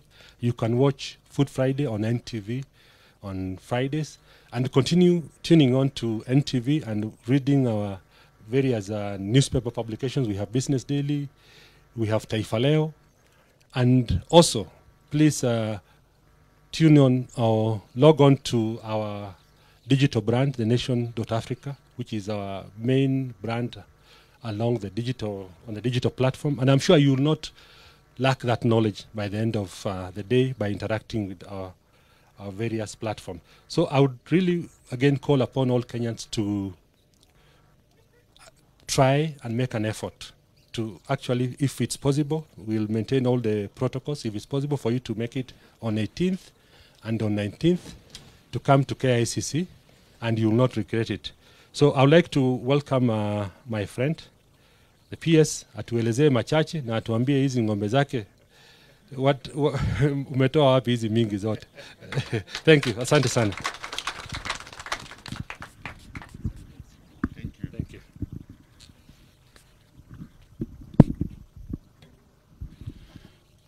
Thank you so much, CEO, Nation Media Group, the chair of KMT, Managing Commissioner, KMC, Brigadier Kidaga, the CEOs present here, and all the meat lovers that they have come here today to see what KMC has and to provide, and I think you're waiting to have the taste of it. I want to assure you that since KMC was open, things are good for all of us, both the livestock keepers and the meat consumers, and you are in safe hands. Allow me just to, ladies and gentlemen, to highlight a few issues that the State Department for Livestock in the Ministry of Agriculture, Livestock, Fisheries and Cooperatives is doing to build up to the livestock subsector. And I want to say that today we're indeed focusing on the livestock subsector and its importance in contributing to our GDP. First and foremost, I think experts who came before me highlighted some of the studies in terms of the contribution of the meat sector into our economy and supporting our growth. I want to say that over 20%, up to 40% to be precise, livestock farmers contribute to agricultural GDP. That means it translates into about what Kaberia was saying, the 12% to the gross domestic product of the country. Now, these are studies that have been conducted, and there's evidence, there's data to prove that, and we are seeing the contribution of livestock going forward. I want to say that indeed, we've also put livestock subsector in Vision 2030. And therefore, we are driving it through various government policies and interventions that we keep on developing. Because our role as a government is basically to provide that enabling environment for the private sector to come in and tap into the opportunities that are available in the sector, and thereby increasing our GDP. But there's a challenge, as you said.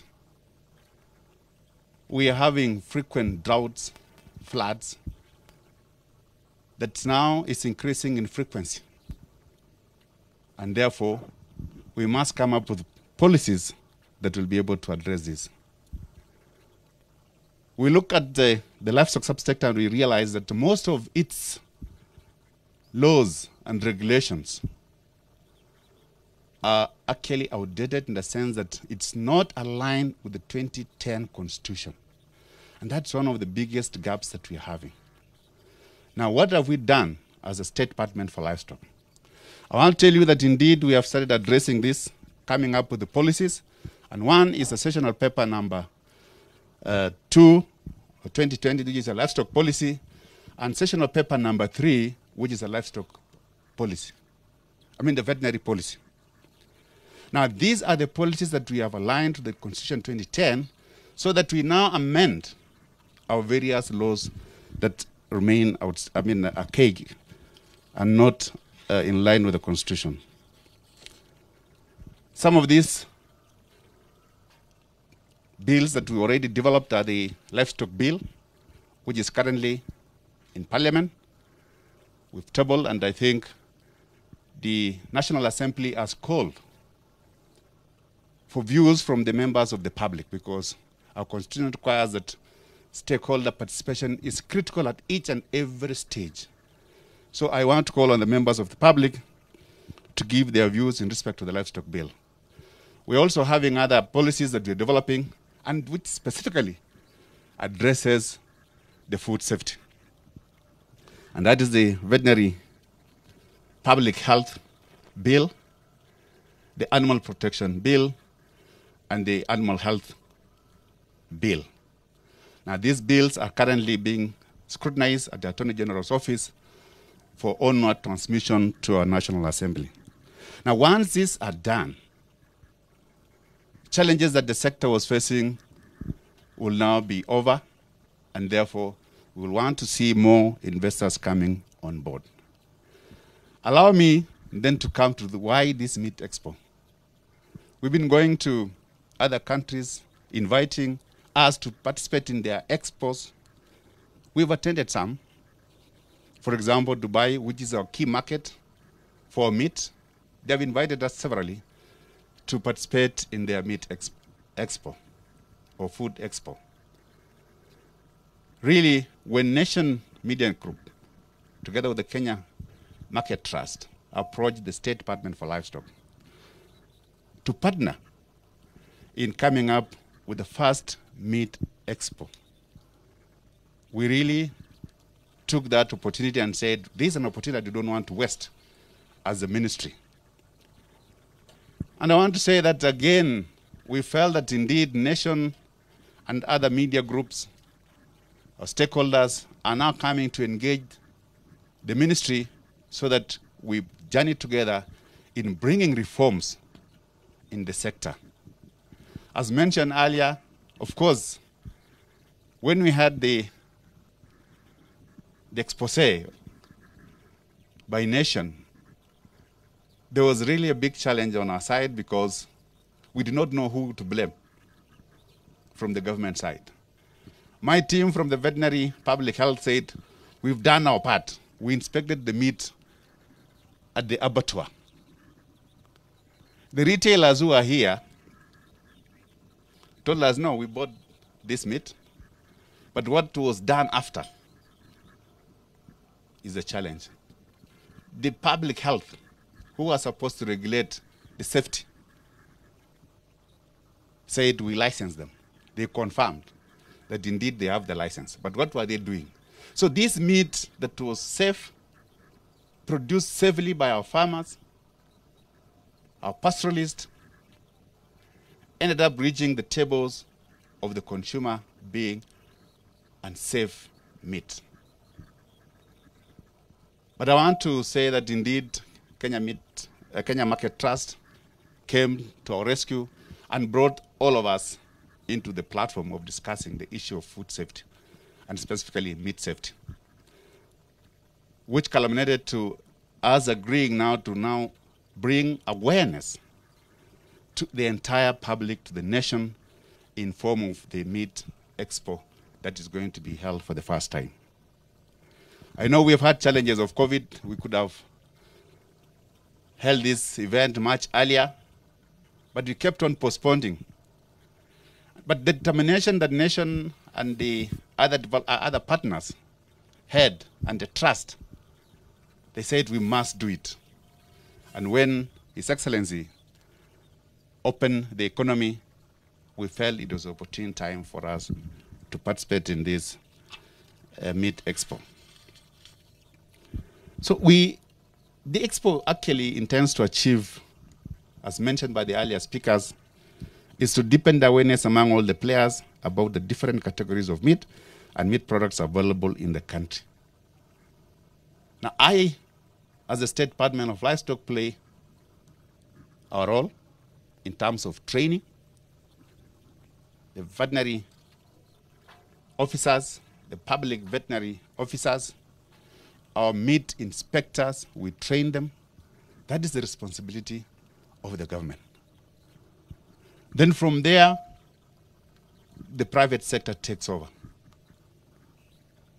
And therefore, coming together like this means that we are going to build the meat industry in the country. And I want to highlight the role KMC is going to play in this. Kenya Meat Commission was created by an act of parliament. It had challenges, but we believe the final solution of KMC has been provided by the directive of His Excellency. And we are seeing a lot of changes. One, KMC function is basically to support the government programs. We refer it as the buyer of the last resort.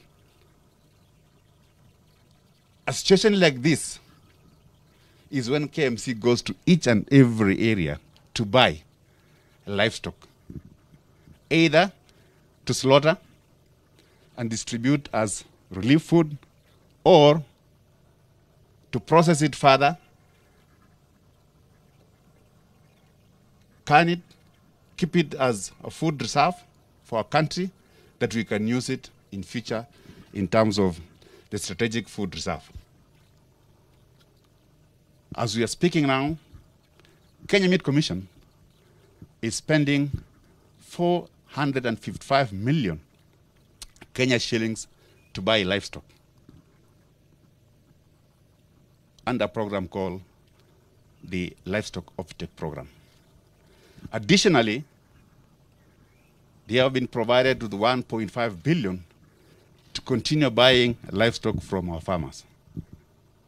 That means KMC is playing its role as a buyer of the last resort for the government. Now,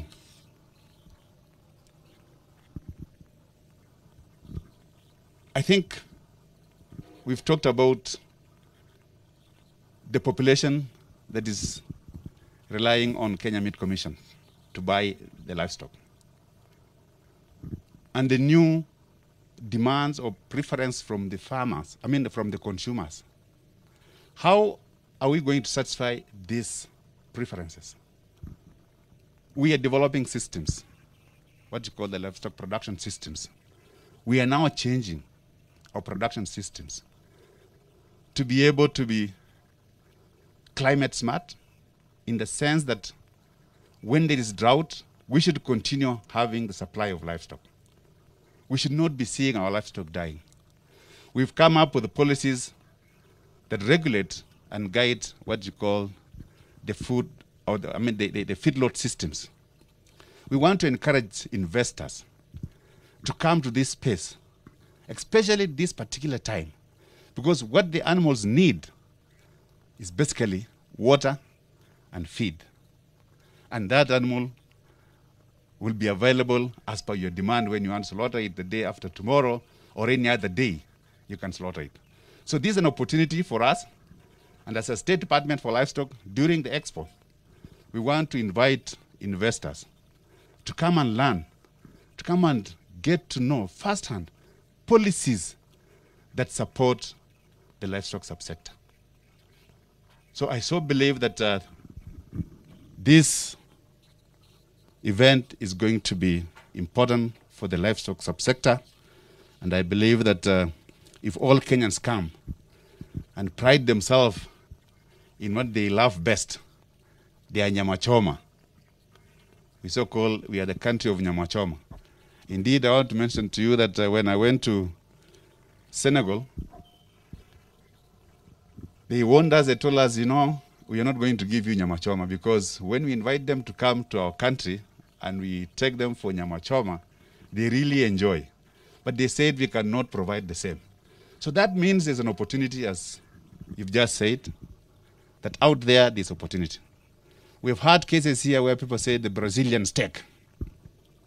We want to change that narrative. Under Buy Kenya, Build Kenya, we need to have the Kenyan steak everywhere we have festivals.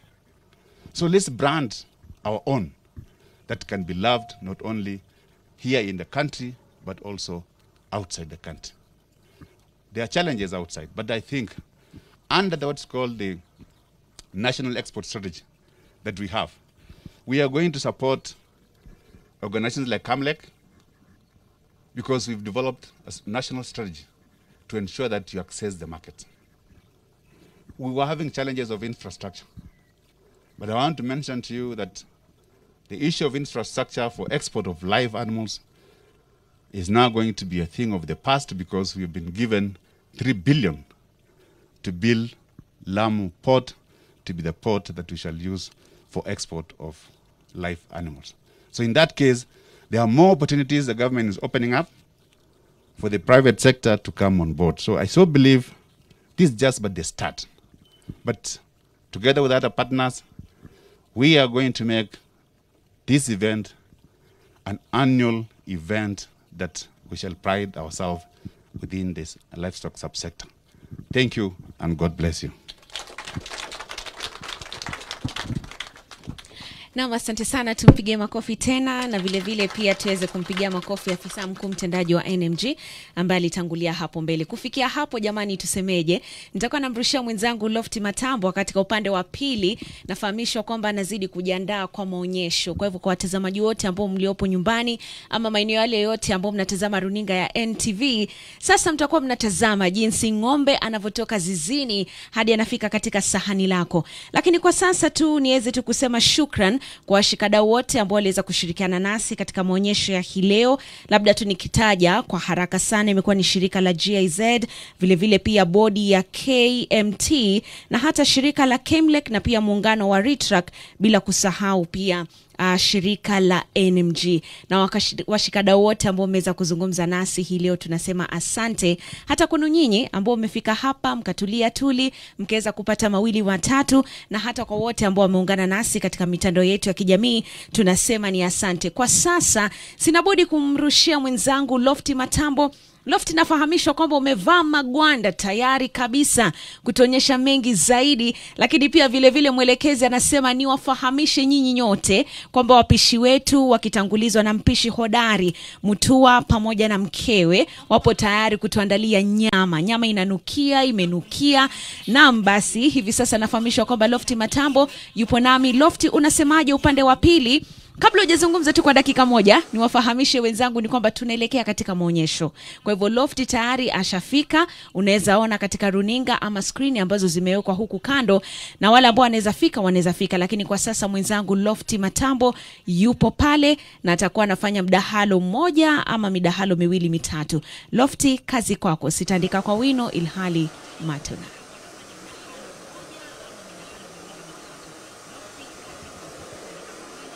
Na asante sana mwenzangu Frida na wageni wetu waalikwa ambao najua muda si mrefu baada ya kudondoshwa nyute na mate na Frida watakuwa na kwenda kujionjea nyama zilizoandaliwa. Lakini zaidi ni kwamba nyama hii inatoka wapi, ndio maana tumeingia katika kiwanda hiki kuangalia nyama inavyochinjwa ama wanyama wanavyochinjwa hadi kufika hapa. Na ni miezi miwili tu tangu kiwanda hiki kuwekwa rasmi chini ya usimamizi wa wanajeshi, na nilipofika mahali hapa nilitarajia kuona wanajeshi na mabunduki wakiwa wamesimama hapa, lakini nikaona picha tofauti kabisa. Ni watu ambao wamevaa magwanda kama yangu, masurupwenye yao, magambuti yao, ili kuweza kuendeleza shughuli ya kuchinja ng'ombe. Si ng'ombe peke yake, lakini pia kuna mbuzi na vile vile kuna kondoo. Mtazamaji, tuko hapa ili kukuonyesha picha na taswira mpya ya kiwanda hiki chini ya usimamizi wa wanajeshi. Usafi ambao unafanywa mahali hapa kuhakikisha kwamba nyama ambayo inakufikia kwenye labda hoteli yako, sebuleni mwako, ni nyama iliyo nadhifu ambayo imeshughulikiwa na kusimamiwa katika hali inayofaa. Ili kujua mengi zaidi yanayoendelea hapa, tunajiunga na afisa meneja msimamizi wa uzalishaji ambaye ni Gaudensia Liambila. Niko naye hapa. Karibu sana kwenye runinga ya NTV. Asante sana Lofty. Naam, labda utoe maski kidogo watu wakuone. Asante. To our viewers, my name is Gaudensia Liambila. I'm the production manager Kenya Meat Commission. Aha. Asante sana. Sasa nafikiri unaweza ivaa maski yako. Na moja kwa moja, umesema kwamba uzalishaji hapo katika njia mbalimbali. Mkono wangu wa kushoto kitu tofauti kinafanyika. Mkono wangu wa kulia vile vile kuna kitu tofauti. Ni vitu gani labda utueleze vinavyofanyika kutoka ng'ombe aingie mpaka afike kwenye sahani langu mie Lofty Matambo? Asante sana. Kwenye Kenya Meat Commission, mtambo wetu huu huwa tunachinja ng'ombe, tunachinja mbuzi na kondoo. Kabla ifike kwenye sahani inapitia process nyingi sana. Tunapo receive hizi ng'ombe kutoka kwa kulima wetu, tunahakikisha kwamba zimeangaliwa na competent authority who are veterinary inspectors. Once they have been satisfied that they are fit for human consumption, that is when they are brought in for slaughter. Naam, wanaletwa hapa kuweza kuchinjwa. Asante sana. Na mtu atauliza labda inachukua muda gani kwa ng'ombe mmoja, kondoo ama mbuzi kuingia hapa hadi achunwe ngozi hadi awekwe kwenye gari kupelekwa nyumbani kwangu mimi nikamle? Lofty inachukua dakika 20 hivi kutoka vile ng'ombe inachinjwa hadi ambapo tunapeleka kwenye cold room. Yes. Labda tuanze na pale ni kitengo gani kile cha ng'ombe kutengenezwa ama kuandaliwa? Kile kitengo cha kwanza pale ndio tunaita dressing katika lugha ya Kimombo, ambayo tunatoa ngozi sehemu ya mbele. Na tukianza kutoa, tunaanza na kukata pembe, kisha tunatoa miguu, tunatoa sehemu ya mbele na tunamaliza na sehemu ya nyuma. Hiyo tunaita total dressing of the carcasses. Yes. Kuna ile sehemu ya kwanza kabisa ambayo ndo ng'ombe anatolewa uhai, na umesema hiyo itakuwa vigumu sana kuonyesha watazamaji wetu. Kwa nini? Lofty, si vigumu sana kuonyesha watazamaji wetu, lakini ni ile tunajali welfare, animal welfare. Tunahakikisha kwamba ng'ombe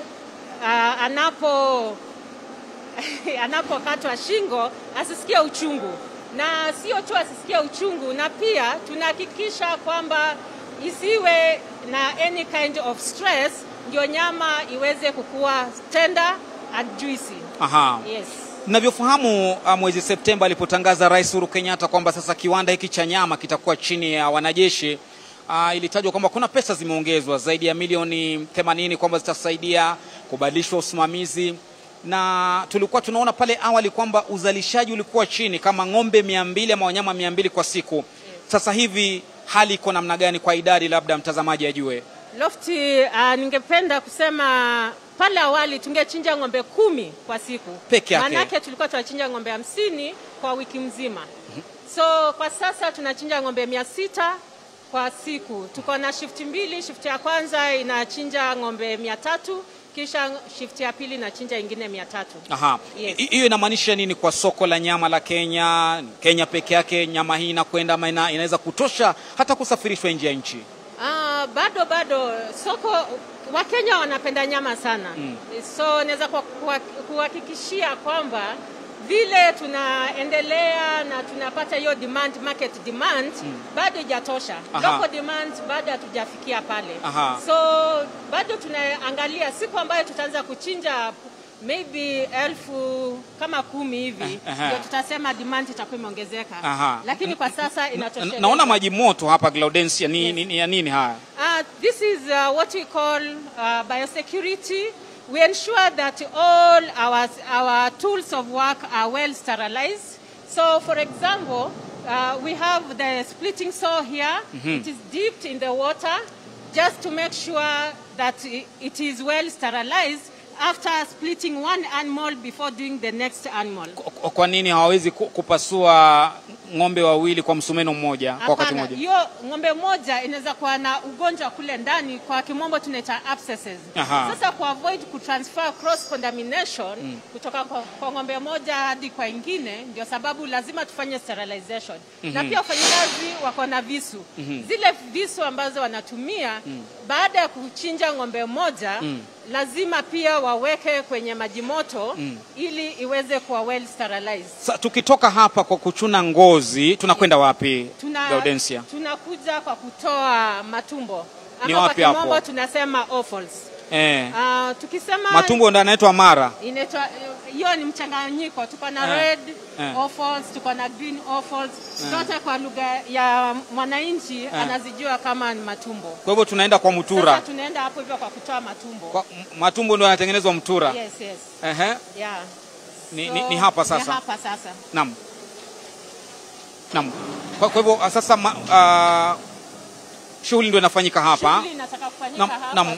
Tunapoona matumbo labda yakishughulikiwa kutolewa, pengine tufahamishe tofauti ya kiwanda hiki cha nyama cha kitaifa na vile vichinjio vingine ni nini? Tofauti kubwa sana. Tunaangalia high levels of hygiene. Kutoka vile tuna receive hizi ng'ombe na uchinjaji wetu wote, pia tunahakikisha kwamba kila kitu ambacho tunafanya tunaangalia ubora wa chakula. So that wenye wanaenda kula wasipate maafa yoyote. Yes. Kama mpiga picha wangu anajaribu kuonyesha jinsi matumbo yanavyotolewa, umenifahamisha kwamba ng'ombe mmoja anachukua karibia lita 10,000 za maji. Lita 1,000. Hebu tuelezee gharama ya kuchinja hadi kumtayarisha ng'ombe katika hali ya ubora na usafi kama ya hapa KMC. Gharama yetu tumepiga hesabu na inatupatia karibu shilingi 600 to 800 depending na pengine ng'ombe mkubwa, ng'ombe mdogo na ng'ombe wengi. Tukichinja ng'ombe wengi gharama inarudi chini. Tukichinja ng'ombe wachache gharama pia inaenda juu. Kwa hivyo sijui kama ushauri wako kwa vichinjio vingine ni upi, na kwa Mkenya ambaye anataka kununua nyama ni sawa kununua kwa vichinjio vingine ama lazima itoke KMC? Ni sawa kununua kwa vichinjio vingine kama tu watafuatilia ubora wa chakula. Kutoka jinsi wanavyo handle hizi ng'ombe, vile inaingia, vile wanazichinja, vile wanazistore, cold storage. Sana sisi hapa kwetu tunazingatia cold storage. Yes. Swali kubwa kabisa ambalo labda mtazamaji wetu atataka kujua ni tangu kubadilishwa kwa usimamizi wa kiwanda hiki kuletwa kwa wanajeshi, tofauti iko wapi? Mkenya alikuwa amepoteza imani na KMC, anasema jameni kule labda usafi haupo, kuna ubadhirifu wa mali, usimamizi si mzuri. Sasa hivi ni mwamko mpya. Kunani tujue wa Kenya? Mwamko mpya kweli. Unaweza ona kama kwa siku tuweza chinja ng'ombe 600 kutoka kwa ng'ombe 10. Sema ukweli, huo ni mwamko mpya. Tuko na mtambo mpya ambazo zimewekwa, na pia tunatarajia mitambo mpya za value addition products ziweze kuwa installed in the near future. So tukitembea hivi tunaweza angalia tuko na mtambo wa kutoa ngozi kwa mfano. Tunaweza fika pale tukaangalia tuko na mtambo wa kupasua. Tuko na separation ya pale before hii mtambo ilikuwa haiwezi tembea. Hauko unafanya kazi. Hauko unafanya kazi. Huu ni mtambo wa kugawanya separation. Kugawanya matumbo, tunaita red offal, green offal, condemned offal. Sasa ubora wa chakula. Yes. Umesema mwenyewe kitu inaitwaje? Inaitwa dressing. Dressing. Yes. Si undressing. Hapana. Na wanyama wadogo hiyo ni mbuzi na kondoo, tunasema skinning. Ndio huku sasa. Tunasema skinning. Sasa baada ya haya yote ni wapi kwingine tunafaa kujua Mkenya? Wakenya tungependa kuwapeleka mahali ambayo tunatengeneza nyama za mikebe. Twende hapo. Okay, asante. Ni upande gani huo? Upande huko. Naam. Kwa hivyo nyama za mikebe pia zatoka hapa. Nyama za mikebe ni zile zilizosagwa. Zilizosagwa tukazipika. Kule kwetu tunaita nyama kima. Nyama kima. Yes. Inatengenezwa pale. Inatengenezwa pale. Na Mkenya anauliza pengine anaweza kuingia hapa na kununua nyama ama anaisubiria wapi, ama soko lenu ni lipi? Tuko na soko, tuko na depot pale Nairobi, Landis Road, tunaita Nyama Haven, na tuko pia na soko hapa kwetu tunaita Nyama Haven hapa Athi River. So Mkenya yote ambaye anataka kula nyama yetu ataipata katika Nyama Haven. Nyama Haven. Yes. Na mbali na Nyama Haven, manake hii ni nyama nyingi sana. Yes. Ng'ombe ama wanyama 600 kwa siku. Yes. Masoko ni hao peke yake, lazima tuende pahali kuna KMC wameweka soko lao, maduka yao ama kuna institutions ambayo wananunua nyama kutoka kwetu, that is hospitali, universities, hadi discipline forces. Watu wananunua nyama kutoka kwetu. Naam. Yes. Kwa hivyo hapa tunaingia ni nyama kima. Sasa hapa ni nyama tunafanya sorting out, tunazitoa kwenye mifupa, kisha tuna separate kwenye kategori 2. Alafu tunazisiaga. Manake hata harufu imeanza kubadilika, ni ile ya utamu hapa.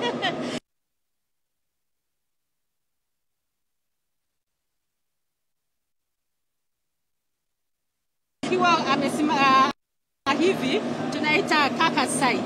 Kwenye kaka side tuko na parts 2, primal side na forequarter.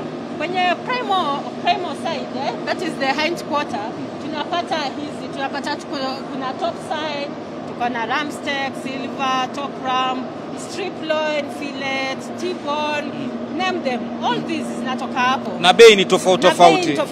Unajinafasi kulingana na uwezo wako. Na uwezo wako nakwambia. Alafu hapa tuko na pia sausages. Mtu yote ambaye anataka kula sausages, tuko na KMC sausages. Tuko na meatballs hapa. Kule kwetu Lamu sausage. Beef burgers hapa. Sausage ni ya kuku ama ni? Ni beef. Umesema hakuna kuku hapa. Nimesema kwa sasa hakuna kuku. Hii uluya nitaacha. Yes, sasa hii ni beef peke yake. Alafu kama uko na familia na unataka kununua nyama ya wiki mzima. Naam. Unakuja unaitisha kwenye Nyama Haven ya Kenya Meat Commission, unauliza upewe family pack. Kwenye family pack ni kilo 5. Kwenye kilo 5 tuko na top side ndani, tuko na ram steak ndani, tuko na ordinary minced ndani, na tuko na short ribs ndani, na tuko na meat on bone. Hiyo yote ukiweka kwa fridge tumezikata katika kilo 1. Unachukua kama ni wiki 1, kama ni wiki 2, uhitaji tena kuitafuta. Hivi Gaudensi unaelewa haya mambo sana, sijui uko na master ya nyamalogy ama Asante. Nini? Nilisomea biomedical technology kwenye degree yangu, na nikafanya total quality management postgraduate diploma, na nikaenda nikasomea masters in business administration. Nyama unaifahamu? Nyama naifahamu kindani na kiinje. Tuangalie hawa mabarobaro pale wanafanya nini. Na pia nimeona kuna wake kwa waume, unasema usawa wa kijinsia ndani ya KMC. Kijinsia tuko sawa, 2/3 tumefuatilia kabisa. Wanawake wanaume wote wapo. Wote wako sawa. Sasa hapa ndo kuna sherehe hapa. Hapa hapa sasa ndio mwanzo. Tukitoa nyama kwenye mifupa, tunakuja, tunaziweka hapa. Tunaziseparate, hizi ndio tunaita primo na zile tunaziita rib meat. So kutoka hapa tunaipeleka kwenye hii mashine hapa. Kwenye hii mashine tunaisiaga. Tunaisiaga, baada ya kuisiaga tunakuja tunaipika. So yasagwa hapa. Yasagwa hapa. Watuwekee nyama moja tuone inavyosagwa. Watuwekee tuone venye inasagwa. Kwa hivyo ni lazima kiwe kipande kizito Mtazamaji, tunakuonyesha haya yote manake katika muda usio mrefu nyama itakuwa tayari, na afisa wetu mkuu mtendaji wa Nation Media Group Steven Gitagama pamoja na Harry Kimtai ambaye ndiye katibu katika idara ya mifugo Wizara ya Kilimo watakuwa na mwafua minofu katika upande wa pili kule na mwenzangu Frida Mwaka. Lakini mimi niko hapa na Gaudensi ambaye anatuonyesha hii nyama itaandaliwa vipi kabla kufika kule. Kumbuka haya yote ni katika maandalizi ya kongamano kubwa ambalo litakuwa ni la maonyesho ya nyama na bidhaa za nyama zote ambalo litakuwa linafanyika tarehe 18 na 19 katika ukumbi wa mikutano wa kimataifa wa KICC mwezi huu wa 11, na huna haja ya kukosa hilo. Kwa hivyo wadau mbalimbali wamekuja pamoja kuonyesha sura mpya tu ya kiwanda hiki cha nyama cha KMC tangu kuzinduliwa upya. Kilikuwa kimefungwa kwa miezi miwili, kikazinduliwa na usimamizi ukabadilishwa, na ndio maana mambo kemkem, mitambo ambayo ilikuwa imekwama imeshika kutu haifanyi kazi. Kwa sasa hivi inafanya kazi kama unavyoona katika kiwambo chako ili kuweza kukutengenezea nyama unayoitaka. Kitaka nyama kima inatengenezwa na inapikwa hapa. Harufu inayonijia sasa hivi sile ya nyama mbichi Na lofu tunezaona hata minza mashini yetu ni ya kimataifa. Hakuna mtu anayegusa. Hakuna mtu anayegusa. Yatoka yenyewe. Inatoka yenyewe. Aha. Naam. Mambo yako hapa. Mambo yako hapa.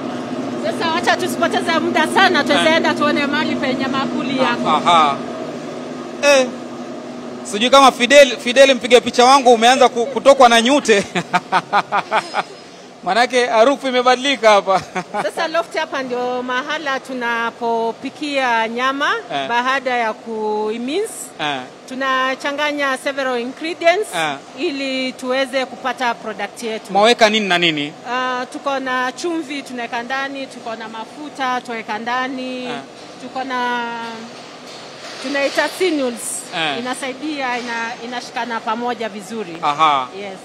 Na hapa napo ndo nini pale? Pale sasa ndio mixer load, tunaita mixer load. Unaweza ona nyama inachanganywa na hiyo mafuta ambayo tumeweka ndani, chumvi, kuweka ikuwe na ubora na very nice taste. Naweza onja? Hapa turuhusu na pia haijaiva kabisa. Haijaiva kabisa. Baada ya kuweka kwa mikebe ndio tunaipika masaa mawili na dakika 15. Hapo itakuwa iko tayari kabisa. Na kabla kuregesha kwa mwenzangu Frida Mwaka, kuna mgeni mwalikwa hapa, naomba kuzungumza naye kidogo. Huyu ni mhariri wetu wa habari za biashara Dan Mwangi. Amesema loft uweze enda kunusa nyama peke yako nikiwa. Kwa hivyo niko naye hapa na atakuwa nawe tarehe 18 na 19 katika ile maonyesho. Sijui tuambie umefurahia nini hapo, manake tumezunguka pamoja. Ni kitu gani kimekuvutia hapa katika KMC mpya? Haya, wacha sasa niongee kwa Kiingereza ili nisijipoteze. Unajua naweza vunjika ulimi. So it's very interesting to see how things are working here, the efficiency. We know that, like she said, something that was very interesting for me when she was speaking is that they used to do only about 50 cows in a week, but now they're doing almost 6 times in a day. So that's very interesting, and just seeing the different stages. It reminds me of some years back I traveled to Japan for a work trip, and we went into a car manufacturing company. Almost the same thing. From when the cow gets in, or now when the vehicle began as a shell, and by the time it goes through the process, it's a whole different item altogether. So just seeing the process from when the cows are killed all the way to the point where we have them being taken through the final processes, it makes me feel like I really want to eat mincemeat now. And I think maybe Gaudensia, you could just tell us, just to add on to what you've been speaking with Lofty, what exactly is happening? Because it looks like food is being cooked, but you said it's not entirely edible at the moment. Maybe you could just expound on that for us. Thank you very much, Dan Mwangi. Here basically what we do cooking of cooking of the minced meat, and then we mix it with some ingredients before being put in the cans. Once they are put in the cans, we cook it again for 2 hours, 15 minutes to kill a notorious bacteria known as Clostridium. Okay. So that bacteria, if you do not subject it in the high levels of temperatures and pressure, it might cause the cans to burn. Okay. So, and that is a very serious bacteria. If you don't control, it produces some kind of toxins, which kills within hours. So let me ask, so when you talk about the meat, is this the kind of the canned meat we usually see, and what's its shelf life after the process? After the process, it has got 5 years shelf life. Oh, really? Yes. Only proteins, but also that on itself. Maybe tell us about that. We call our canned corned beef wholesome. That means it has proteins inside, it has carbohydrates, it has fats, and it has got enhanced vitamins. Okay. Yes. So it is wholesome. What are the kind of people who usually go use this kind of? Anyone can eat canned corned beef. Even you, Dan, make sure when you leave this place, you bought at least 1 can of corned beef. I know you'll have to come back again. But majorly it is the disciplined forces who buys our food and also who buys our corned beef, and also we want to give it also to Strategic Food Reserve. Okay. Yes. Okay. So does this also include the guys who go hiking? Yes. Because it's become quite a thing, especially when the pandemic hit and people became more keen on their wellness and the likes, and so hiking became a big thing. So is this something that those who like going hiking should consider? Yes, they should consider largely, because a can carries 300 grams. Yes. And I can assure you that can be eaten by 2 people, not only 1 person. Really? Yes, and it will be full. It will be satisfactory. Yes. So the next place you're going, where is this? We are going where we have canning machines. Okay. Currently we have 2 canning machines, and 1 canning machine produces 60 cans per minute. Sorry. Produces 60 cans per minute. Okay. Yes. And how much is 1 can sold? One can cost 350. Okay. Yes. Oh, okay. Yeah. So maybe tell us what's the different processes here. This place, as we've seen, once the meat has been cooked. Na basi bila shaka ule muda ambao nilikuwa nimengojea ushawadia. Yaani hivi Lofty Matambo na Dan Mwangi wakiendelea kuonyesha maonyesho ya jinsi ng'ombe anavyotoka kizizini hadi anafika kwenye sahani lako. Sasa mimi huyu ng'ombe ashafika kwenye sahani langu, kwa sababu kama unavyoona mtazamaji, hizi ni nyama, mapochopocho ya aina yake. Yaani nyama aina tu mbalimbali. Hapa naona ni mshikaki huu umetengenezwa vizuri sana, umetiwa vitunguu, pilipili hoho, lakini pale mpishi jamani mpaka mata ananidondoka. Mpisha alinijuza kwamba huu ni mshikaki wa mbuzi, alafu pia vile vile kutakuwa na ule mshikaki wa nyama ya ng'ombe. Vile vile mtazamaji wangu, hapa pia kuna vitu tofauti. Nyama choma ndio hii hapa, na kama uliposikia pale awali washikadau mbalimbali wamezungumzia kuhusiana na ubora wa nyama ya Kenya, ni kwamba Wakenya tunatambulika sana na nyama choma. Hii ni nyama choma yangu, sijui ni sehemu gani hii ya ng'ombe, lakini nitakuwa na nyafua vizuri. Na kwa wale ambao hamjui kebabu ni nini, sasa hii ndio nyama ya kebabu. Mtazamaji, hii leo ni maonyesho tu ya kwanza kabisa, kwa ni utangulizi tu, kwa ni maonyesho rasmi itakuwa ni tarehe 18 hadi 19 katika jumba la KICC, na mambo ni kama haya. Hata unavyoona nyuma yangu, hili ndio jiko maalum ambalo liliweza kupika zile nyama. Hizi nyama unazoziona hapa zimelainika kabisa kutokana na ule moto halisi ambao uliweza kupikwa kutokana na jiko hili. Tumefunzwa jinsi ya kupika nyama, ni vipande gani ambavyo vya nyama tunafaa kuvinyafua. Vile vile mtazamaji wangu, tumefunzwa na hata wapishi wanaendelea kujiandaa pale. Naona wamepika aina tofauti ya nyama, lakini acha nionje kidogo. Kuna hii ambayo nilikuwa nishaanza nayo, yani nyama ni laini kabisa. Mpiga picha wangu ana meza mate, lakini namwambia ngoja tu baba, usisikie vibaya, tutakuwa tunakula baadaye. Mtazamaji, hii nyama ni laini, nyama choma imepikwa vizuri. Na haya ni maonyesho tu ya zile ng'ombe ambazo Lofty ameweza kuonyesha kule kiwandani, zimechinjwa, zikafika hapa, zikapikwa. Na wale wageni ambao walikuwa wameandikwa rasmi hapa hivi sasa wanajiandaa ili kuweza pia wao kujumuika nami ili tuweze kujiburudisha kwa hizi nyama. Mtazamaji, hii nyama ni tamu sana. Yani ningependa sana ule, lakini mimi nakupatia fursa kwamba tarehe 18 na tarehe 19 jipate pale katika jumba la KICC ili pia wewe uweze kuonja nyama. Sasa sijui mwelekezi, tunasemaje sasa? Tukule ama bado tuendelee na wapishi? Labda ningezungumza na wapishi wawili watatu. Karibia tu hapo uweze kuzungumza nasi kwa sababu wengi wanauliza maswali kuhusiana na haya maandalizi ambayo umefanya. Karibu sana katika runinga ya NTV. Nimeonja nyama ni tamu, ni laini. Siri ni gani? Siri kuna marination tumeweka. Tumeweza kuweka ginger garlic. Tumeweka chumvi kidogo, tumeweka mafuta kidogo. Alafu tumeweza kuchoma. Naam. Yes. Katika hiyo hali ya kutueleza, labda tu ungevaa barakoa yako vizuri. Naam, Sasa tumefunzwa mengi, tumeambiwa kwamba mara nyingi watu naenda pale kwenye bucha ama kichinjio tunasema sisi tunataka nyama fresh. Kumbe ile nyama hata si fresh. Ama ile nyama haifai kuliwa immediately. Hatua ni gani? Hatua kuhusu nyama inalingana hiyo nyama imepulisaviwa vipi. Lakini ikiwa fresh utaweza kuiona mali iko. Vile inaonekana utaweza kutambua vile iko fresh. Kwa mfano kama mimi mpishi na kuna uwezo wa kujua hiyo nyama kama ni fresh. Yes.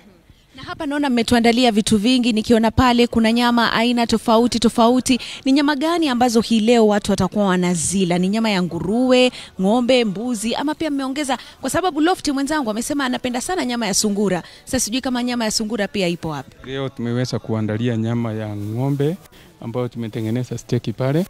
Kuna nyama ya mbuzi ndio tumeweza kuwachomea pale. Yes.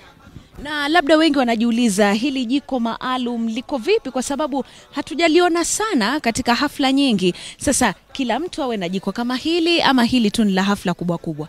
Hili jiko kwa jina la utani tunaiita beast. Zinatumika katika zere kubwa kama kuchinja mbuzi kama 10, ng'ombe mzima namna hiyo, lakini kuna ule mtu anaweza tamani kukuwa na jiko ndogo pia anaweza tumia kuchoma nyama. Asante sana mpishi wetu, na asante sana kwa maankuli yote ambao umeweza kututayarishia. Nitakuwa narudi kwako ili tuweze kuonja baadhi ya zile nyama ambazo umetupikia, lakini nafahamishwa kwamba mwenzangu Dan Mwangi yupo tayari upande ule wa pili. Sijui Dan unatuonesha nini? Mimi hapa nanyafua nyama. Wewe unafanyaje Dan? Kazi kwako. Asante sana Frida, and we are in the place where the canning is being done of the meat. We are where the canning is being done. So maybe just tell us briefly what happens here, and I can see the final product of the corned beef. Thank you very much. Here is where we have the 2 canning machines. You can see the process running. Okay.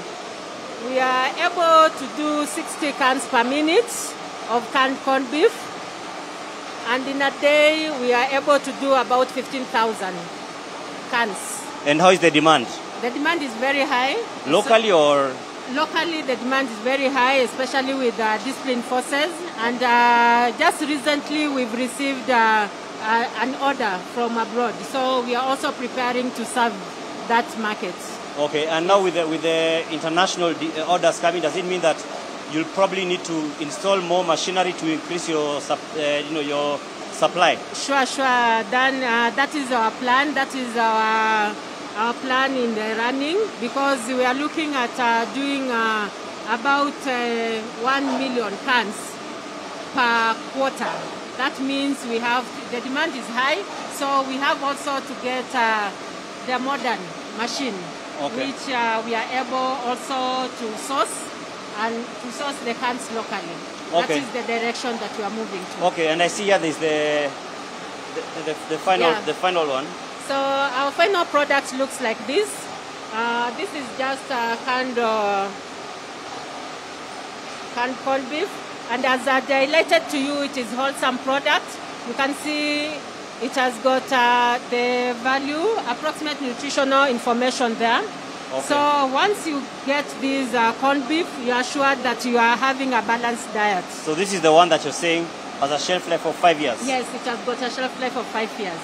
And here you can see we've labeled, so the production date and the expiry date. Okay. Like this one will be expiring in 2026 then. Okay. Yes. Okay, very interesting. So this is the final product. So there's only one more place we need to go to. Yeah, we need to go to the byproducts areas. Okay. Where we are able to see once how we do the rendering and the outcome of that. Yeah, then maybe you'll tell us what, is there anything that is wasted? Maybe you will tell us when we get there. Yes, yes. Actually, the only thing that is wasted is the more sounds. Okay. All right. So let me hand over to Frida briefly. So that then we'll go to the final products, the byproducts. Then we'll have some better information on that. So Frida, nakushia kwako sasa.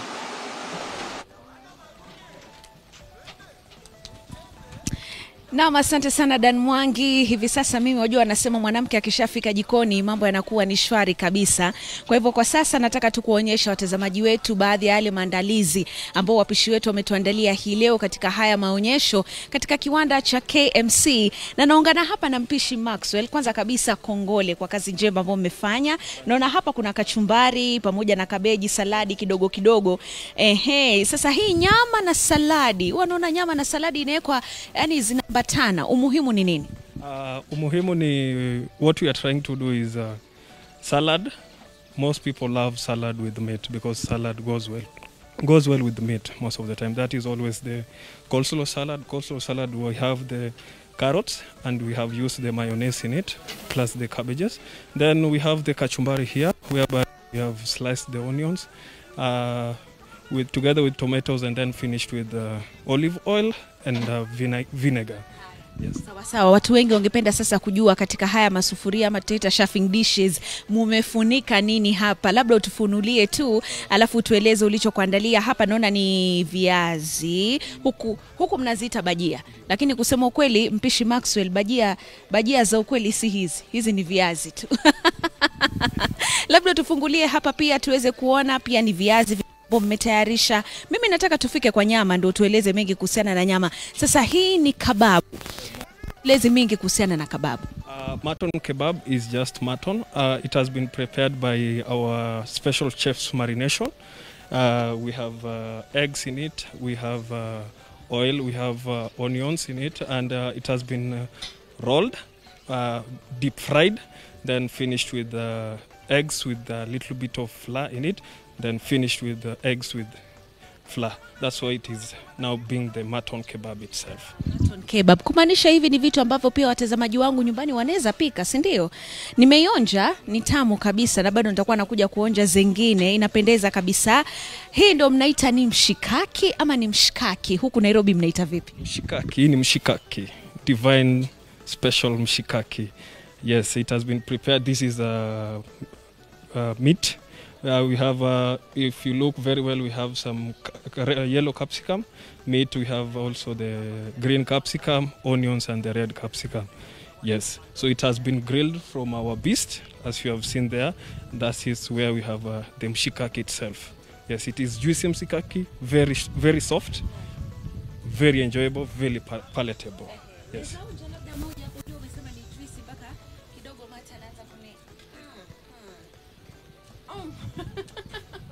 Mtazamaji wangu ni tamu sana. Asante sana Chef Maxwell. Hebu tuonyeshe sasa hapa ni nini? Hii ni nyama choma? This is mbuzi choma. Yes, it has been prepared very well from our beast, marinated by our special divine marination. Then this is where we come with the products, very soft, very yummy, very palatable. Yes. Sasa hapa kwa huu mshikaki nimeonja moja jamani, chumvi imeingia ndani, zile viungo nazisikia, yani tangawizi, mdalasini zote zimeingia ndani. Yani ulichukua muda upi kutayarisha huu mshikaki? Kwa sababu mshikaki huu najua una mezea mate nyumbani, usijali kula tu kwa macho. Ulichukua kama dakika ngapi yani kutayarisha? Mshikaki from our main kitchen, that is from Divine, that is in Pangani Mboni. The whole of this today's event started yesterday with mise en place. Mise en place is whereby we do pre-prep. That is where we started our preparation. The mshikaki meat is being by chef special marination. We prepare it from yesterday and then it sleeps in marination. When we wake up in the morning, it's very juicy. The marination has touched it nicely. Then it is just being grilled direct from the beast. So from yesterday evening to today, that is very fresh meat. Then it is with the marination itself. That's why you can feel all the flavors in it. Yes. Asante sana. Tunaendelea tu mtazamaji wangu kuangalia baadhi ya zile nyama ambazo wapishi wa leo wameweza kutengeneza, na kama nilivyokujuza ni kwamba mapishi halisi yatakuwa ni tarehe 18 na 19 pale ndani ya KICC. Tumeanza pale na kachumbari, tumefikia sasa kwa mshikaki, na hivi sasa tunaangalia nyama choma. Hii ni nyama choma ya mbuzi ama ni ya ng'ombe? Ya ng'ombe. This is a T-bone steak. Yes, T-bone steak. It has been also marinated with our chef's marination. Yes, and it is also palatable, very juicy, very nice. Yes. Wakenya, ulikuwa unasema jambo? Very, very, very soft, very tender, very juicy. In your mouth, delicacy 100%. Yes. Na hii nyama ya mwisho hapa? This is a beef minute steak. It's a boneless meat. That is why it is called steak. So the same way the others have been prepared with the same standard, this is also how it has been prepared. Very soft, very palatable, very juicy, 100% very flavored. Asante sana. Amekuwa ni mpishi wetu Bwana Maxwell, ametuonyesha mengi tu kuhusiana na yale maandalizi ambayo ametengeneza. Labda tu kwa sekunde moja, sijui kama mwelekezi wangu Jackson ananipata vyema, kama utaniruhusu tu niweze kuzungumza na mpishi mwingine. Karibia tu hapa, utueleze pia kuhusiana na hii biashara sasa, kwa sababu tunajua kwamba corona iligonga, utalii ukaweza kuathirika pakubwa, lakini sasa kiwanda kama hiki cha KMC kimefunguliwa rasmi mwezi Aprili, na hivi sasa maonyesho yashaanza. Ina maana gani kwenu nyinyi wapishi ambao mmejitosa katika hii biashara? Maana ya hii biashara inaonekana kwamba wakati corona mambo ya wakati kumefunguliwa, biashara imeanza kuonekana. So tumeanza kununua nyama na tukifanya biashara kama hiyo. Yes. Labda tu nikuulize, kwa sababu huku Kenya tumekuwa na vyakula vya mitaani, ama ukipenda pia kwa lugha ya kimombo tunaita street food. Sasa unapata mara kwa mara nyama choma huwa inachomewa tu kwenye makaa, ule moshi unaingia ndani. Sijui kuna athari gani pia katika afya ya binadamu? Ile carbonate ambayo inakuwa kwa ile makaa inaweza dhuru mtu kiafya, maybe kuumwa na tumbo na madhara mengine tofauti. Kwa hivyo wewe kama mpishi hodari unatuhimiza tupike vipi nyama? Nyama unafaa, kwa mfano kama unapika nyama kwa makaa, unafaa kungoja ile moto iive kabisa and then uweze kuchoma ile nyama. Itakuwa nyama nzuri kabisa na iweze kukudhuru. Yes. Asante sana. Tumezungumza hapa na wapishi wawili, wametueleza mambo kadha wa kadha kuhusiana na jinsi tunafaa tutayarishe nyama, na kama unavyoona mtazamaji wangu, mimi hapa naendelea tu kula mshikaki. Sasa sijui nitakupatia vipi, lakini kumbuka kwamba nikupatia tiketi rasmi tarehe 18 na 19. Ungana nasi pale ndani ya KICC ili uweze kuona maonyesho makuu kuhusiana na nyama. Mwelekezi ananijuza kwamba wenzangu upande wa pili wanazidi kujiandaa ili kutuonyesha tu mambo kadha wa kadha ambao yanatokea katika kiwanda hiki na warushia kule. Dan Mwangi, kazi kwako. Mimi na nyafua nyama. Ukifika upande huu utapata mimi tayari nishamaliza kwenye sahani. Dan, pole sana. Asante sana Frida. Tumetoka kwa ambapo tungekuwa na vitu vya kula, lakini kwa sasa pale ambapo tupo hakuna chakula hapa. So maybe you can tell us, this you said the byproducts. Maybe just take us briefly through what happens here as the final place. This is a place where we do our rendering. Once we debone those bones of the meat, so we mix it with any condemned product which has been inspected by the veterinary and found that it's not fit for human consumption. It is melted through high temperatures to give us two types of products. We call it meat and bone meal and tallow. Meat and bone meal is used as a supplement in fertilizers, as well as chicken feeds, dog feed, and fish feeds. So other than that, we also produce tallow, which is used to make soap and also making of the candles. And all these have local demand? Yes, all this has local demand. As you can see, we are producing currently, because of the increased production, we are producing about 100 bags per day. So, and each day there's a demand. There are those standing orders by customers saying that every month they need 500 bags. So we always work to getting that. Okay, so this I'm seeing the meat and bone meal. Yes. This is what? What's going to like to dogs Yes. or what? It has very high levels of proteins, so it can be fed to dogs, it can be fed to chicken, it can be given as a fish meal, and as well as fertilizer supplement. All right, and how much does such a bag go for? I'm seeing the bag is 50 kilograms. Yes, the bag is 50 kilograms and it fetches 4,500. Okay. Alongside, probably I can show you, we also have blood meal. Okay.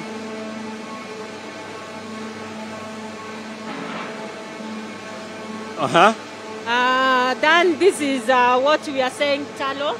We normally put it in the drums, and this is the blood meal. You can see it is produce of Kenya, manufactured by Kenya Meat Commission. So what exactly is it? Blood meal, this is we harvest all the blood from the slaughtering of the cattle, sheep and goats, and then we dry it through a process. This is a new modern process that the military personnel were able to install for us, so that we harvest. First of all, we control the environment. We are able to control pollution, blood going to the environment, and two, we are able to produce a product called blood meal, which is also fed to chicken, to dogs. It has very high levels of calcium. So that is, and iron. That is what people So look this for. is just blood that has been dried? Yes, blood. Does it have anything else in it? Nothing else. This. This is actually solid. This is tallow now from the meat and bone meal. Okay. The liquid part of it is what now we harvest as tallow. Oh wow, okay. Yes. And so just in closing, when you were leaving the previous location, you said there's nothing that goes to waste in an Nothing animal. goes to waste from an animal. Nothing. Only the more sound. The time we are killing The more it. sound. Yeah. Yeah. All right, and my question is, there'll be the silent questions that people will ask. Yes. What happens to things like the private parts if nothing goes to waste? Yeah, it is sold and it is on high demand. Locally? Locally and even international. What are they used for? It is used two uses. One, it is dog food, and also as one of the aphrodisiac. Oh wow, okay, that's Yeah. interesting. So and I think there's also a question we saw earlier on in the factory where we had the machine that was clipping off the legs and the horns. Yes. So where do those horns go to? We also sell it locally. The contractors who buy, they say they use it to make ornaments. Some they use to make these decorations, and also production of glue. Oh, okay. And buttons. All right, because Yeah, people so would it wonder got whether it has so the same many treatment uses. as ivory. Yeah, it does. It does. Okay. Yes. All right, so this is the final place. That is manure. It looks like manure. From No, that is now the meat and meal. Okay. From the melter, the product is removed. We get the tallow Okay. from tallow. Okay.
All right, we are still at the Kenya Meat Commission headquarters in Athi River, and there's been a tour of the different people who are part of the earlier discussions, which were held during this pre-launch of the Meat Expo and conference, which is taking part next week. So they've been taken through the same process that we've taken you through this broadcast, just to give them also a better understanding of how the operations are, to understand where some of the loopholes have been in regards to the processes that happen here at the Kenya Meat Commission. And before I let you go, so I know you can join the rest of the team. How many people work? Because we've seen it's quite intensive. There's a lot of activity right from the factories around until here where we've ended up. Currently we have permanent staff of 231, but we've been able to employ casuals up to around 280. Okay. Yes. So that's almost 500 people thereabouts. Yes. Okay, that's because one of the benefits that has been perceived, and so just to clarify, is that there's job creation as this continues to increase. And when you talked about there's going to be likely increment in terms of production as demand increases. Yes. And I know Lofty had asked this to you earlier, but for the benefit of someone I know who may not fully understand the Swahili, what has been the change since the military took over the operations of KMC for you who's been here longer than they have been? The main change that we've experienced is demand in meat supply. That means the farmers are benefiting from the same through the sale of the animals to Kenya Meat Commission. Those who are not able to sell the animals before, currently they are able to sell the animals to Kenya Meat Commission. Jobs have been created here in Kenya Meat Commission. Okay. Also, the market, Kenyans are eating the meat that of high quality from Kenya Meat Commission. Do you have enough meat to satisfy the demand that Kenyans have for meat? Yes, currently, yes, we do have the demand. What is the current demand of meat, like per day or? Per day, we are doing about 12 tons. Okay. Yes, we are dishing out 12 tons. That's what you're supplying. We are supplying. What about the demand? The demand is... Wakenya wamesema tunapenda nyama sana. Wakenya wanapenda nyama. I think the demand, I believe, is about 30. Okay. 30 tons. Okay. So we still have a lot more leeway and opportunity. Yes, yes. And I've noticed before any place that we get into, there is this little footpath, yes, including at the gate where the vehicles are driving in. Yes. They drive through, you almost feel like it's a cattle dip. Yes, yes. So maybe you can tell us what exactly, I mean, we understand it's about sanitizing and everything, yes, but is there anything unique to it, maybe just an insight into the same? Yeah, this is a biosecurity measure that we've been able to put in place. Basically is to ensure that any place you are getting in, be it at the gate, be it inside the factory, you are able to sanitize. You don't bring in any dirt or any diseases, and you don't get out with anything. Okay. Yes. All right. Thank you very much, Madam Production Manager. You have been an excellent host, and you've taken us through it all. And I want to call in Lofty. Lofty, naomba uje. Thank you very much for speaking to us and for taking us through the whole process. And we've learned a lot. We've learned a lot, and I think I'll make sure I carry some canned beef. Yes, I will. Kabla kumruhusu Gaudensi aende, hebu geuka kidogo tu nyuma. Mpige picha wangu Fidel, hebu onyeshe huu ndo mwamko mpya wa Kenya Meat Commission mpya, a cut above the best. Above the best. Above the best. So umesema best wako chini yenu. Yes. A cut above the best. All right. Naam, basi ndio hivyo mtazamaji wetu, tumekuonyesha na mwenzangu Dan akakuzungusha kutoka ng'ombe ingie hapa, mbuzi na kondoo, hadi nyama iwekwe kwenye mikebe na kusafirishwa. Na mwenzangu Frida Mwaka alikuwa anafaa kufika mahali hapo pia tumuonyeshe nyama kima, lakini ameshindwa kufika. Kwa hivyo tamrushia kule aliko, angalau atuambie mawili matatu anapomalizia Dan. Sijui kama una moja la mwisho kabisa kuwakaribisha watu kwenye kongamano kubwa la tarehe 18 lako la mwisho. Yes, just to remind you that today was the pre-launch of the Meat Expo and Conference 2021, the first of its own kind, put together by the Nation Media Group alongside different partners who are on the screen there on the lower third, the tags. and it's going to be, the main event itself is going to be happening next week, Thursday and Friday. That's 18th and 19th of November. And we'll be having it live from the opening ceremony in the morning and getting into the dynamics of the meat industry, right from the policy level down to how you're going to make your dinner. So we're going to also showcase, some of the different cultures ambao wanapika. Tutapata wale kama ni watu wametoka Umasaini venye wanapika. Giriamani. Lazima utetea Giriamani. Asante sana. Asante sana kaka Dan. Yes. Naomba niregeshe kwako Kichuna. Frida Mwaka, uendelee kula mapochopocho, lakini kumbuka jioni itafika utubebee mzigo nyumbani pia sisi.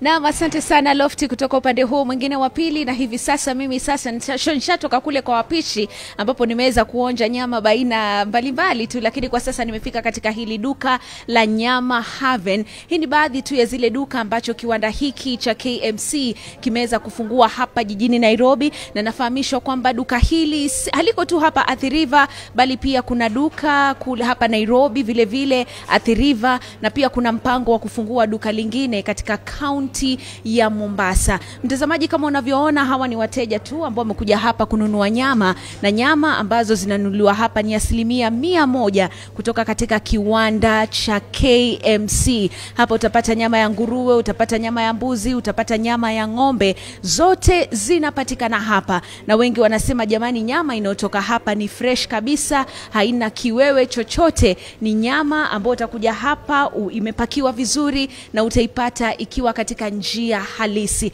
Hii leo tumekuwa tuna maonyesho ambayo tumekuwa tukionyesha hapa, lakini mtazamaji, tumekujuza kwamba maonyesho halisi ni tarehe 18 na 19 katika jumba la KICC. Imekuwa ni siku ndefu, tumefanya mchakato mzima wa kuzungumza mengi tu kuhusiana na jinsi nyama ya ng'ombe ama ya mbuzi inavyotoka kizizini hadi kufika katika sahani lako. Natumai kwamba mtazamaji wangu umepekua mawili matatu kutokana na maonyesho haya. Kutoka kwangu mimi Frida Mwaka sina la ziada, nasema asanteni sana kwa wote ambao waliweza kuungana nasi katika maonyesho haya leo katika kiwanda cha KMC hapa katika kaunti ya Machakos.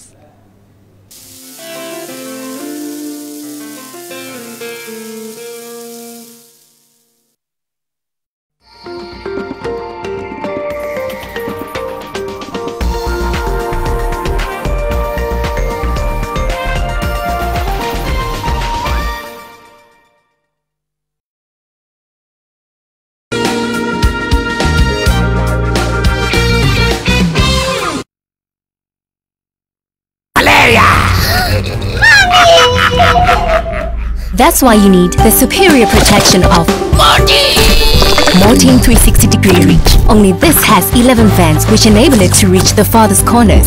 Mortein, total indoor protection. Lo haría sin pensarlo dos veces, porque te quiero y hasta mi perro. Breaking news from Molfix. Let's see what they're developing right now.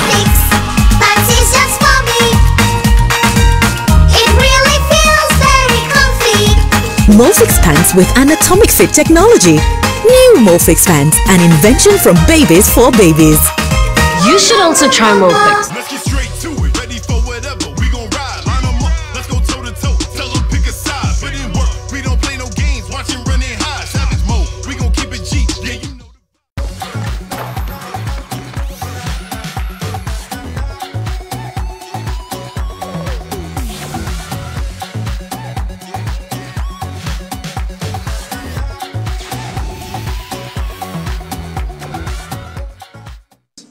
Ukiambiwa 1 plus 2 10 marks, huwezi andika 3. Hebu fanya ujinga, uvae jeans, t-shirt na kofia, uingie kwa gari, makanga akuitishe fare, umwambie nitakupea tukishuka. Unasikianga? Dondoa moja dere. Nunua kutumia kadi yako ya Naivas na ujishindie bonus points ama voucher 2000 na mbuzi 1000. Na kama hauna kadi, jichukulie moja kwenye Naivas yoyote. Naivas, Christmas kiloko.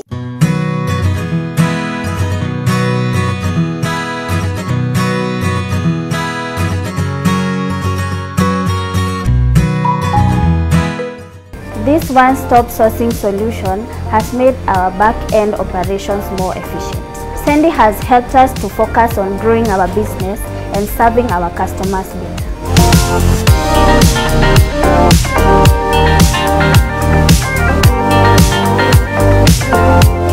I'm growing up, I'm growing into every moment. Nurture the moment. Minute Maid Nutri Defenses, fortified with vitamin E and zinc to help improve your defense system. My darlings, my love will protect you from everything, visible and invisible. We might not always have plenty, but we will always have enough. And whatever Mama touches will magically turn into more for you. Just one capful of Dettol is enough to disinfect surfaces and protect your family and your home. Dettol, tested effective against COVID-19.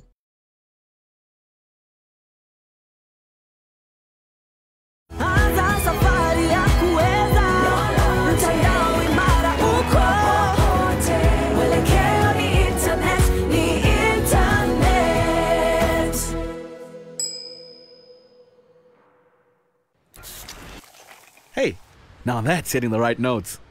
When life gets boring, we bring out our play. You see, playfulness is in our DNA. It's in the way we move,